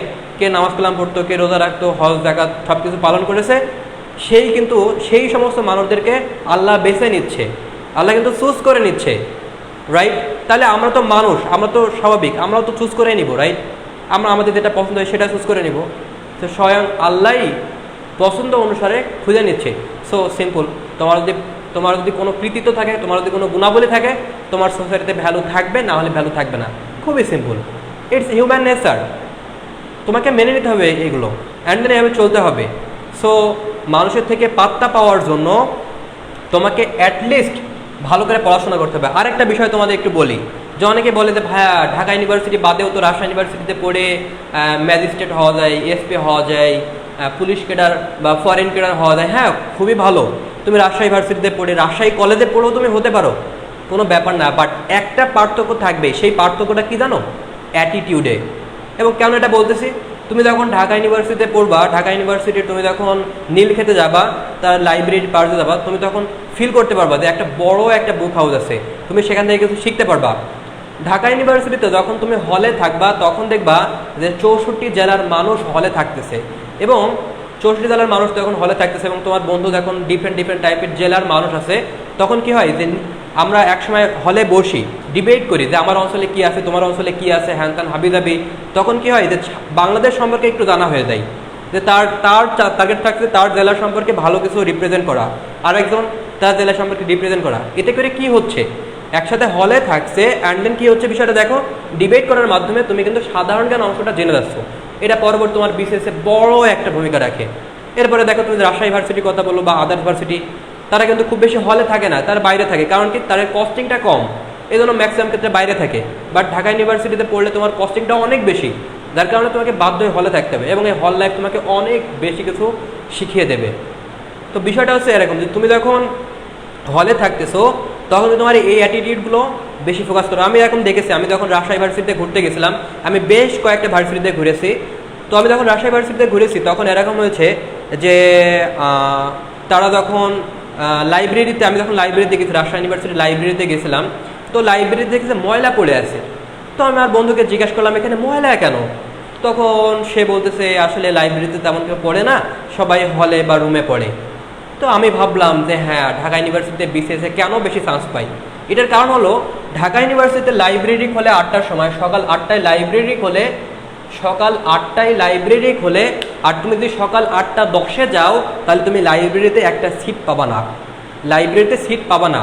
অর্থাৎ যারা ঢাকা ইউনিভার্সিটিতে পড়াশোনা করে, যারা বিসিএস প্রিপারেশন নেয় বা যারা জিআরই দেয়, জিম্যাট দেয়, স্যাট দেয়, আইএলটিএস দেয়, তারা দেখা যায় যে 8টার সময় লাইব্রেরিতে আসার জন্য 8:15 আগে লাইন দেয় যে আমাকে লাইব্রেরিতে ঢুকতে হবে।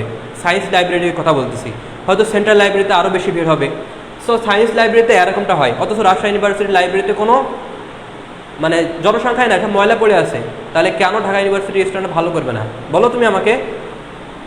বুঝতে পারছো? আরও যদি ঢাকা ইউনিভার্সিটিতে যদি পলিটিক্সটা না থাকতো, পলিটিক্স, তাহলে অনেক বেশি ভালো করতে পারো, সাকসেসের পরিমাণটা অনেক বেশি হতো। জাস্ট পলিটিক্সটা সরাই দিক, আমার বিশ্বাস ঢাকা ইউনিভার্সিটি অনেক বড় একটা পর্যায়ে হয়ে যাবে, অনেক মানুষ বের হবে এখান থেকে, ভালো কিছু করার সম্ভাবনা আছে। কিন্তু তুমি যখন ইউনিভার্সিটিতে যাচ্ছ, তোমার লাইফটা আছে ঘুমন্ত জীবন, ঘুমন্ত। তোমার বন্ধু ঘুমাচ্ছে, তুমিও ঘুমাচ্ছ। ঢাকা ইউনিভার্সিটিতে যখন পড়ো, তোমার বন্ধু লাইব্রেরিতে চলে আসছে, তুমি কি বসে থাকবা? তুমি কি বসে থাকবা? ডেফিনেটলি না, ডেফিনেটলি না। সো বিষয়টা হচ্ছে এই এনভায়রনমেন্ট তোমাকে অনেক বেশি ইফেক্ট ফেলে, অনেক বেশি পরিবর্তন করে দেয় তোমাকে, বুঝতে পারছো? সো তুমি মনে করতে পারো যে আমি রাজশাহী ইউনিভার্সিটিতে পড়ে ভালো করতে পারবো। হ্যাঁ, করতে পারবা। বিষয়টা হচ্ছে যে আমাদের যখন গেস্ট রুম নেয়, আমাদের যখন হল লাইফে থাকি আমরা যখন গেস্ট রুম নেয় তখন আমাদের বেশ কিছু নিয়ম শেখায় দেয়। যেরকম হচ্ছে যে বড় ভাই, সিনিয়র বড় ভাইদের সিজিপিএ কখনো জিজ্ঞাসা করতে নাই, তার সরাসরি নাম জিজ্ঞাসা করতে নাই, ভাই আপনার নামটা কি বা আপনার রেজাল্টটা কত, এই ধরনের কোশ্চেন জিজ্ঞাসা করা এক ধরনের বেয়াদবি।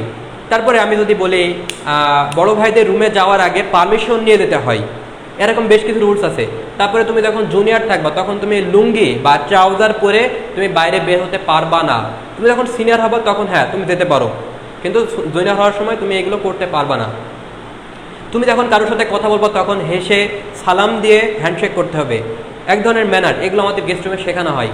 এবার রাজশাহী ইউনিভার্সিটিতে যখন আমি ঘুরতে গিয়েছিলাম তখন দেখলাম যে জুনিয়র বা সিনিয়র যাই হোক, তারা দেখি বড় ভাইদের রুমে যাওয়ার আগে কোনো পারমিশন দিচ্ছে না। সালাম তো দূরের কথা ভাই, সেটা তো পরের বিষয়, রুমে যাওয়ার সময় কোনো পারমিশন নিয়ে যাচ্ছে না। তারপরে কি যখন ক্যান্টিনে খেতে যাচ্ছে তখন দেখি লুঙ্গি পরে খেতে যাচ্ছে। এটা হাউ ফানি ভাই, আসলে কিছু বলার নাই। ঠিক আছে, যে খেতে যাচ্ছে, তোমার লাইব্রেরিতে পড়তে যাওয়ার সময় দেখা যাচ্ছে লুঙ্গি পরে চলে আসছে, এমন হয়েছে। এটা একটু বেশি বলে ফেলছি। ওই যে তোমার এটা বললাম আর কি, যে ক্যান্টিনে খাওয়ার সময় দেখি যে তোমার ট্রাউজার বা লুঙ্গি পরে চলে আসছে, এটা তো কিছু হলো না, এটা কোনো ম্যানারের ভিতরে পড়লো। সো আমরা বুঝতে পারি, কারোর অ্যাটিটিউড দেখে আমরা এইটুকু বুঝতে পারি যে ঢাকা ইউনিভার্সিটি স্টুডেন্ট না, সে বহিরাগত, আমরা এটুকু বুঝতে পারি। কারণ আমাদের কিছু রুলস আছে যে অ্যাটিটিউডগুলো অন্য ভার্সিটি থেকে ডিফারেন্ট। বললাম তুমি ঢাকা ইউনিভার্সিটিতে চান্স পাবা, ঢাকা ইউনিভার্সিটিতে চান্স পেয়ে তুমি বিসিএসে ম্যাজিস্ট্রেট, প্রশাসন ক্যাডার বা যাই হও, কোনো সমস্যা নেই। রাজশাহী ইউনিভার্সিটি থেকে হলো, খুলনা ইউনিভার্সিটি থেকে হলো, আর যে কোনো বাংলাদেশের যে কোনো ভার্সিটি থেকে হলো, বাট তোমার আর তার ভিতরে একটা অ্যাটিটিউড বা দৃষ্টিভঙ্গি বা কথা বলার স্টাইল পার্থক্য থাকবেই ভাই। যে এটা দ্বারা বুঝে নেবে যে ডেফিনেটলি সে ঢাকা ইউনিভার্সিটির স্টুডেন্ট অর বুয়েটের স্টুডেন্ট, কারণ তোমার অ্যাটিটিউড, তোমার ইমেজ কোনো ভার্সিটির মতো কখনোই হবে না, বুঝতে পারছো? সো এই জিনিসটা আসলে খুব বেশি গুরুত্বপূর্ণ। আর এনভায়রনমেন্ট ফ্যাক্ট যেটা বললাম, তো তুমি দেখো নটরডেম কলেজে কেন বুয়েটে এত চান্স পাই, আমাকে বলো নটরডেম কলেজের স্টুডেন্ট কেন এত চান্স পাই? কারণ হচ্ছে ওখানকার এনভায়রনমেন্ট, ওখানে সবাই ভালো স্টুডেন্ট, ওখানকার টিচাররা ভালো। কিন্তু তুমি এলাকা থেকে স্বপ্ন দেখছো আমি কি বুয়েটে পরীক্ষা দিতে পারবো, তো আর ওদের টার্গেট হচ্ছে আমি বুয়েটে কীভাবে 100-এর ভিতরে থাকবো। কেন এটা? অথচ এসএসসিতে থাকতে তোমরা কিন্তু সেম লেভেলের স্টুডেন্ট ছিলে। কেন এত পার্থক্য সৃষ্টি হলো? কারণ ওই এনভায়রনমেন্ট তাকে গড়ে দিয়েছে। ঠিক সিমিলার হতে তুমি যখন ঢাকা ইউনিভার্সিটি যাবা তখন তুমি এখান থেকে অনেক বেশি কিছু শিখতে পারবা। বিলিভ মি অর নট, আমি যখন কলেজে ছিলাম তখন এটা ভাবতাম যে বুয়েট ছাড়া কোনো কিছু নাই, বুয়েটই জীবন, এটা ছাড়া আমি থাকতে পারবো না, এটা আমার সব কিছু, এটা আমার ভালোবাসা, হ্যান ত্যান হাবি দাবি, ঠিক আছে, এরকম আমার চিন্তা ভাবনা ছিল। যে বুয়েটে চান্স না পেলে আমি সুইসাইড করব। বিলিভ মি, এরকম আমার চিন্তা ভাবনা ছিল। এবং আমি যখন বুয়েটে পরীক্ষা দিতে পারিনি তখন আমার ইঞ্জিনিয়ারিং কোশ্চেন ব্যাগ আমি টুকরো টুকরো করে ফেলছিলাম, আমি ছিঁড়ে ফেলছিলাম। কারণ আমি এত সুন্দর একটা প্রিপারেশন নিয়েছি, যেখানে উদ্ভাসে পরীক্ষা দিলে আমার 1000-এর ভিতরে চেয়ার থাকতো, বাট আমি পরীক্ষা দিতে পারছি না। হতাশায়, তখন আমি হতাশায় কী করবো না করবো আমি জানি না। আমি কয়েকবার সুইসাইড অ্যাটেম্প্ট নিয়েছি, কিন্তু যে কোনোভাবে আমি পারিনি। আমার চোখে ভেসে এসেছে আমার বাবা মা কী হবে আমি যদি না থাকি, এরকম অবস্থা হয়েছে আমার, এরকম সিচুয়েশনের মধ্য দিয়ে গিয়েছি আমি, বুঝতে পারছো। কিন্তু যখন আমি ঢাকা ইউনিভার্সিটিতে চান্স পেয়েছি তখন এই জিনিসটা আমি অনেকাংশে বুঝতে পেরেছি, না শুধুমাত্র বইয়ের ব্যতীত তুমি এখান থেকে পড়ে অনেক ভালো কিছু করা যায়। জাস্ট আমি কিন্তু ইন্টারমিডিয়েট পড়াকালীন সময়ে একটা ছোট্ট সার্কেলের ভিতরে ছিলাম যে বুয়েট ছাড়া কিছু নাই। বুয়েটে কেন পড়বো আই ডোন্ট নো, আমাকে বুয়েট পড়তে হবে, বাট কেন পড়বো আমি জানি না, বাট আমাকে বুয়েট পড়তে হবে, এরকম একটা চিন্তা ভাবনা ছিল। এখন বুঝি আমার আসলে ভাবা উচিত ছিল কেন আমি বুয়েটে পড়বো, এটা আমাদের ইন্টারমিডিয়েট লাইফ থেকে ভাবা উচিত ছিল। আমি যে সাবজেক্টটা পড়বো সেই সাবজেক্ট আমি কেন পড়তেছি, কেন পড়বো আমি, আমার ফিউচারটা কি, এটা না আমি কী করতে ইচ্ছুক, আমি আগামী 5 বছর পরে নিজেকে কোথায় দেখতে ইচ্ছুক, এই জিনিসগুলো এখন থেকে ভাবো না, এখন থেকে চিন্তা করো, বুঝতে পারছো। এই জিনিসগুলো আমি বুঝতাম না। সো দেখো আমার যখন চিন্তা ভাবনা ছিল একদম ছোট্ট, তখন কিন্তু আমি ডিপ্রেশনে পড়ে গেছিলাম। কিন্তু যখন আমার চিন্তা ভাবনা অনেক হাই, তখন আমি জানি যে আমার পথ, যদি এই পথটা বন্ধ হয়ে যায় তাহলে এই পথটা ওপেন আছে। কারণ আমি জানি যে মানুষের চলার পথ একটা না, একটা পথ বন্ধ হয়ে গেলে আর একটা পথ ওপেন হয়ে যায়। অ্যান্ড এটা আমি ঢাকা ইউনিভার্সিটি ট্রান্সফার পরেই এই জিনিসটা বুঝেছি। ঢাকা ইউনিভার্সিটির এনভায়রনমেন্ট আমাকে অনেক কিছু শিখিয়েছে। আই গেস তোমরা এখান থেকে অনেক কিছু শিখতে পারবো, অনেক কিছু জানতে পারবা। So you have to trial level best I believe you will be successful. তুমি যদি জাস্ট ট্রাই করো, রেগুলারিটি মেনটেন করে পড়াশোনা করো, এখনও সময় আছে, নিজের প্রতি বিশ্বাস রাখো, তুমি পারবা। ছোট্ট একটা উদাহরণ বলি, এই উদাহরণটা আমি প্রায়ই বলি, যে আমি তোমাকে যদি বলি যে এখন একটানা উইদাউট রেস্ট তোমাকে টানা 20 কিলোমিটার দৌড়তে হবে, আমি যদি বলি টানা 20 কিলোমিটার দৌড়তে হবে, তুমি বলবা যে ভাইয়া আমি তো 20 কিলোমিটার দৌড়তে পারবো না, এটা ইম্পসিবল আমার দ্বারা। এখন আমি যদি তোমাকে বলি যে তোমার পিছনে আমি একটা বাঘ ছেড়ে দিলাম, তোমার পিছনে একটা বাঘ ছেড়ে দিলাম, যেই বাঘটা তোমাকে ধরতে পারলে তোমাকে খেয়েই ফেলবে, তোমাকে আস্ত রাখবে না, তাহলে তুমি কি বলবা? তাহলে তুমি কি করবা? তাহলে তুমি কি বসে থাকবা? ডেফিনেটলি না। এবং তোমাকে বললাম যে 20 কিলোমিটার দূরে একটা আশ্রয়স্থল আছে যেখানে গেলে তুমি বেঁচে যেতে পারবা, যেখানে বাঘ তোমাকে আক্রমণ করবে না। এখন তো তুমি কি বসে থাকবা? ডেফিনেটলি না। তুমি তোমার সর্বোচ্চটা দিয়ে চেষ্টা করবা ওই 20 কিলোমিটার দূরে যাওয়ার। কিন্তু যখন বাঘ তোমার পিছনে দিচ্ছিলাম না, তোমার পিছনে একটা চাপ ছিল না, তোমার পিছনে কোনো কিছু ছিল না, তখন তুমি আগে থেকে ব্রেনকে বোঝাইছো তুমি পারবা না, এটা ইম্পসিবল। হ্যাঁ, তুমি সত্যিই পারছিলে না, কারণ তুমি তোমার ব্রেনকে যেটা বোঝাবা তোমার ব্রেন সেটাই বুঝবে। সো তুমি তোমার ব্রেনকে বোঝাইছো তুমি পারবা না, তুমি পারো নাই। সো তুমি এখন ব্রেনকে বোঝাও পারবো, অ্যান্ড সেই অনুসারে কাজ করে, and then you will be successful. যাই হোক, অনেক কথা বললাম। আসলে ব্যাচে যখন পড়াই তখন প্রতিদিন পড়ার আগে আমি অ্যাটলিস্ট 10 থেকে 15 মিনিট কিছু কথা বলে নিই, যাতে করে তোমরা তোমাদের স্বপ্ন সম্পর্কে বুঝতে পারো যে আসলে আমি কেন পড়তেছি, আমার কেন পড়া উচিত। আমরা বেশিরভাগ মানুষ নিজেকে খুঁজে পাই না, আমরা নিজেকে বুঝতে পারি না, আমি কেন পড়তেছি আমি জানি না। এমন কিছু মানুষ আছে যারা নিজেকে খুঁজে পায় না, যার কারণে সে সফলতা অর্জন করে না, বা সেই কাজটা গেলেও আমি তোমাদের ছোট্ট একটা উদাহরণ বলি, জাস্ট আরেকটা উদাহরণ। পড়ার ভিতরে অনেক কথা বলতেছি, আমি জানি না অনেকে বিরক্ত ফিল করতেছো কিনা। তো আমি জাস্ট আর 2-1টা কথা বলি, হয়তো এই জিনিসগুলো তোমার লাইফে অনেক বেশি ইফেক্ট ফেলবে। দেখো, বিষয়টা হচ্ছে যে আমি এই গত রাতে আমি এক বড় ভাইয়ের সাথে দেখা করলাম। সেই ভাই হচ্ছে magistrate, Dhaka university applied chemistry and chemical ইঞ্জিনিয়ারিংয়ে পড়তো, আমার এলাকারই বড় ভাই। তো ভাইয়ের সাথে গতকাল দেখা করলাম, রাত্রে দেখা হয়েছে। ভাই গতকালকে আসছিল, এখন তোমার পোস্টিং আছে চিটাগাঙে, ওখান থেকে মাগুরাতে যাওয়ার জন্য ট্রাই করতেছে। তো কালকে দেখা হয়েছিল ভাইয়ের সাথে। তো ভাইয়ের সাথে কিছু কথাবার্তা বললাম। ভাই আমাকে বলল যে আপনার লাইফটা এখন, আমি জিজ্ঞাসা করলাম যে ভাই আপনার লাইফটা এখন কেমন যাচ্ছে, আপনার তো স্বপ্ন পূরণ হয়ে গেছে, এখন ভাই আপনি কেমন ফিল করতেছেন? তো ভাই আমাকে কি বললো জানো? ভাই বলল যে হ্যাঁ, একটা সময় খুব স্বপ্ন দেখতাম যে শহীদুল্লাহ হলের পুকুর পাড়ে বসে থাকতাম এবং ম্যাজিস্ট্রেট গাড়ি নিয়ে আসতো, এটা দেখে ভিতরে ফিল হতো যে আমাকেও একদিন ম্যাজিস্ট্রেট হতে হবে, আমিও একদিন এই গাড়িতে চড়তে চাই। এবং এই স্বপ্ন নিয়ে আগাই। অ্যান্ড দেন সে প্রথমবার যখন বিসিএস দিল, তখন 45,000 প্রিলিতে নিল, 45,000। এই 45,000-এর ভিতরে তার কোনো নাম নাই, ব্যর্থ হলো। দ্বিতীয়বার প্রিলিতে টিকলো, রিটেনে বাদ পড়ে গেল, হলো না। এরপরে 3 বছর সার্কুলার দেয় না, 3 বছর সার্কুলার আটকে থাকে। অ্যান্ড দেন 5 বছরের মাথায় সে ম্যাজিস্ট্রেট হয়। 5 বছর পরে কারোকে ধৈর্য থাকবে ভাই 5 বছর ধরে পড়াশোনা করার, কিন্তু তার স্বপ্ন ছিল ম্যাজিস্ট্রেট হওয়ার। সেই স্বপ্নটাকে বাস্তবায়ন করার জন্য 5টা বছর খেটেছে, অ্যান্ড দেন সে ফাইনালি ম্যাজিস্ট্রেট হয়েছে। এখন আমি বলতেছি ভাই আপনার লাইফটা এখন কেমন যায়? বলতেছে ভাই এই লাইফে যদি আমি থাকি তাহলে আমি মারা পড়বো। তা কেন ভাই? কারণ সে সকাল 8টায় বের হয়, সকাল 9টায় বের হয়, তাকে বাসায় ফিরতে হয় রাত 10টায় 12টায়। বলতেছে এটা আমার দ্বারা সম্ভব না, এটা আমি পারতেছি না, আমি বাইরের দেশে পিএইচডি করতে যাব, আমার পক্ষে সম্ভব হচ্ছে না এই চাকরি করার। আমি বলছি ভাই বেতন কত আপনার?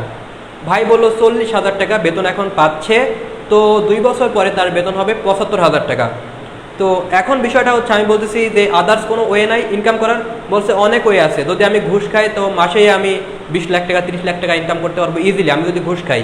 কিন্তু ওই জিনিসটা আমার সাথে যায় না, আমি এই জিনিসটা পাইনি, আমার যে ফ্যামিলি আমাকে শিক্ষা দিয়েছে আমার সাথে যায় না। এজন্য আমি নিজের জায়গা থেকে সৎ আছি, এবং এই 40,000 টাকা দিয়ে আমার নিজেরই ঠিক মতো চলে না। এবং সকাল 8টা থেকে মেইন বড় কথা হচ্ছে যে আমি সকাল 9টা থেকে যখন রাত 10টা পর্যন্ত আমি খাটাখাটনি করে আস্তে আস্তে রাত 12টা বেজে যায়, তখন আমার শরীরে 12টা বেজে যায়।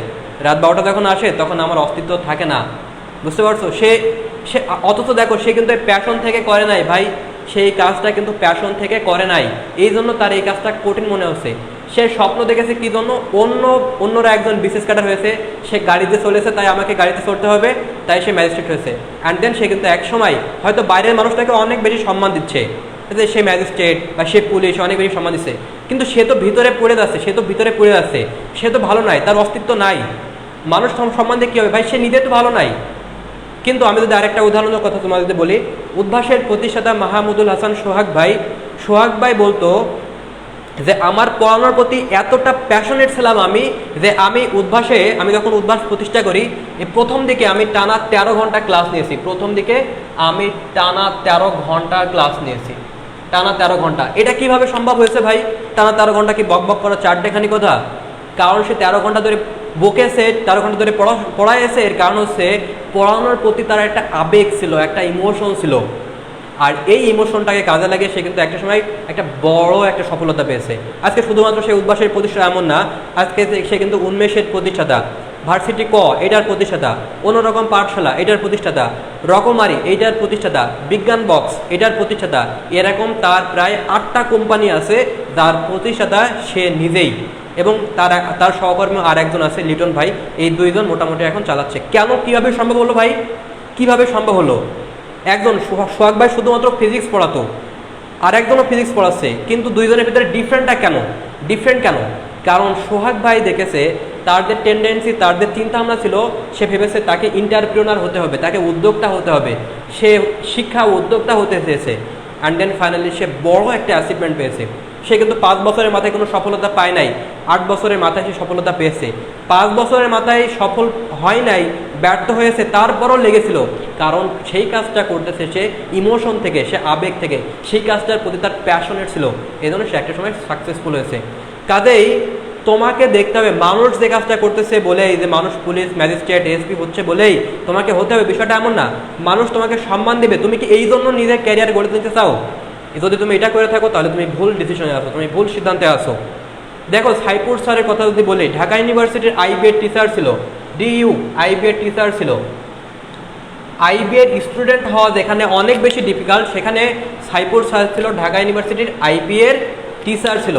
তো স্যার ভাবলো কি যে স্যার যখন আইবিএর সাবজেক্ট পড়াতো তখন পাশাপাশি সে ইংলিশ পড়াতো। তখন ইংলিশ পড়াতে দেখলো যে ইংলিশের প্রতি তার একটা ভালোবাসা আছে, একটা ভালো লাগা কাজ করে। তখন সে ভাবলো আমি যদি ইংলিশ নিয়ে রিসার্চ করি, ইংলিশ নিয়ে কাজ করি, তাহলে অনেক বড় কিছু করতে পারবো।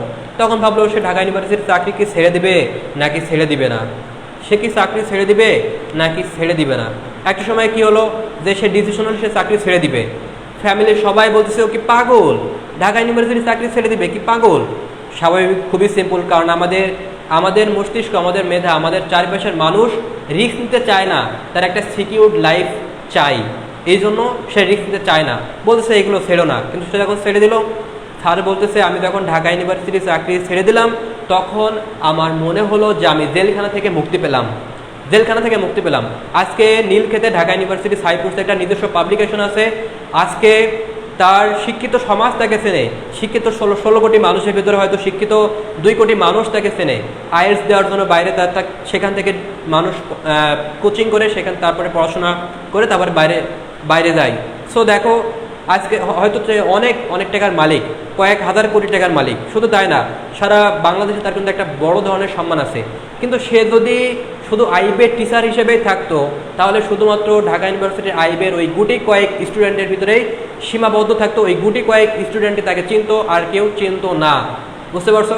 সে যখন সাইপ্রাস প্রতিষ্ঠা করেছে, করেছে একটা কারণে, তার পড়ানোর প্রতি প্যাশনেট ছিল, ইংলিশের প্রতি ভালোবাসা ছিল, ইংলিশের প্রতি আবেগ জড়িয়ে ছিল। So you have to find yourself. তোমার নিজেকে খুঁজে দেখো, তুমি কি চাও, তোমার ভিতরে কোনটা আছে। তোমার ভিতরে ডেফিনেটলি এক্সট্রা একটা কিছু আছে, যেটার প্রতি তুমি যদি চেষ্টা করো একটা সময় বড় একটা অ্যাচিভমেন্ট পাবা। আমি যদি আরেকটা উদাহরণের কথা বলি, তোমরা হয়তো সবার এই মানুষটার নাম শুনেছো, প্রীত রেজা। এই প্রীত রেজা ঢাকা ইউনিভার্সিটির স্টুডেন্ট ছিল, এবং স্টুডেন্ট থাকাকালীন সময়ে সে ফটোগ্রাফি করতো এবং প্রত্যেকটা ছবি তুলে দেয়। সে প্রত্যেকটা ছবি তুলতো হয়তো 10 টাকা পিস। তখন তার ফ্রেন্ডরা বলতো যে ভাইয়া, বন্ধু বা বড় যারা জুনিয়র আছে তারা বলতো ভাই আপনি এটা কী করতেছেন, বা ফ্রেন্ড যারা আছে বলতেছো হ্যালো ম্যান এগুলো কী করতেছো, তোমার টাকার দরকার, তুমি টিউশন করতে পারো। কিন্তু ভাই তার যে ছবি তুলতে ভালো লাগতো, ওইটার প্রতি তার প্যাশন ছিল। অ্যান্ড একটা সময় সে সফল পাইতে সে ঢাকায় একটা তোমার টিম খোলে।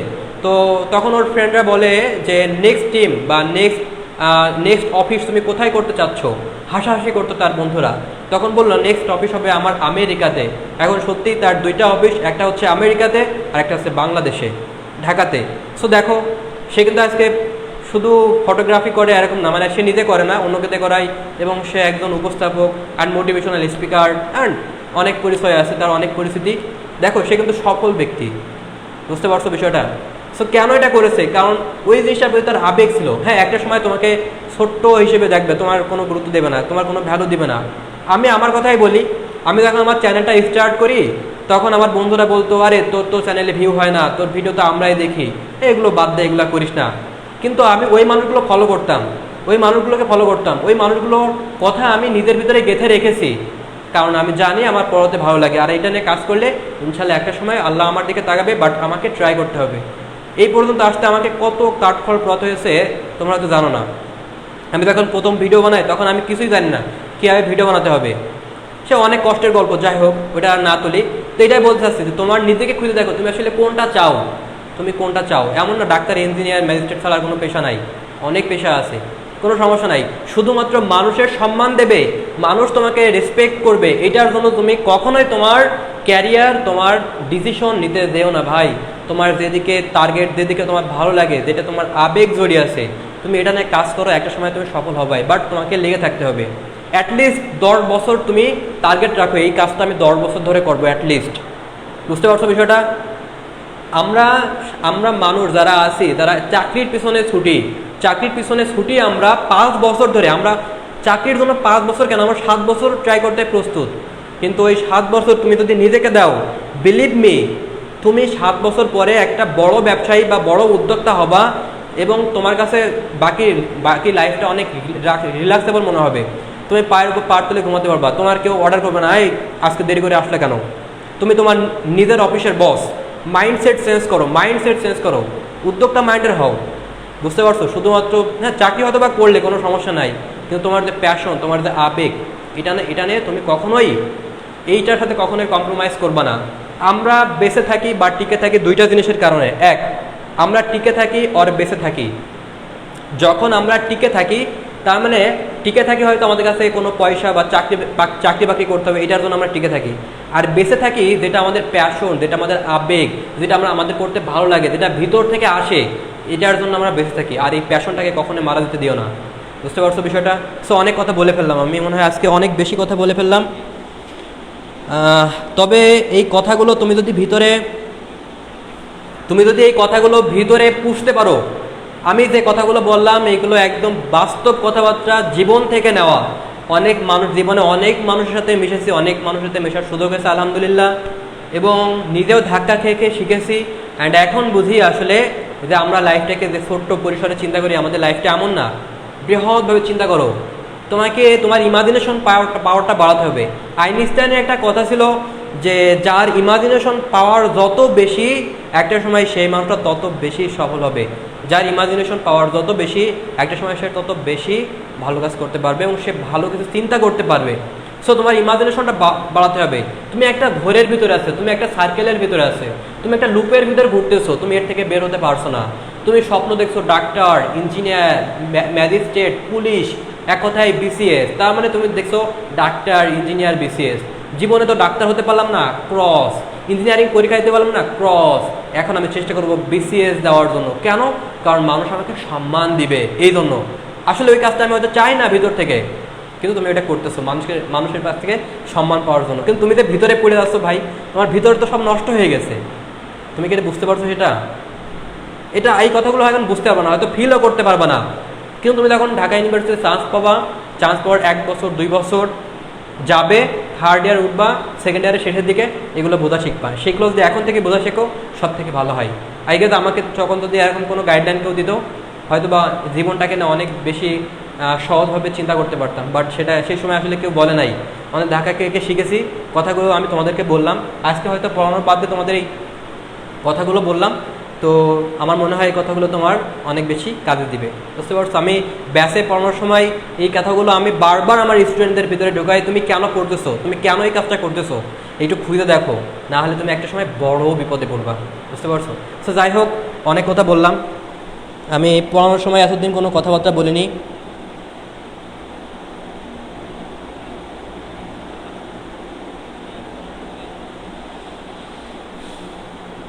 আচ্ছা,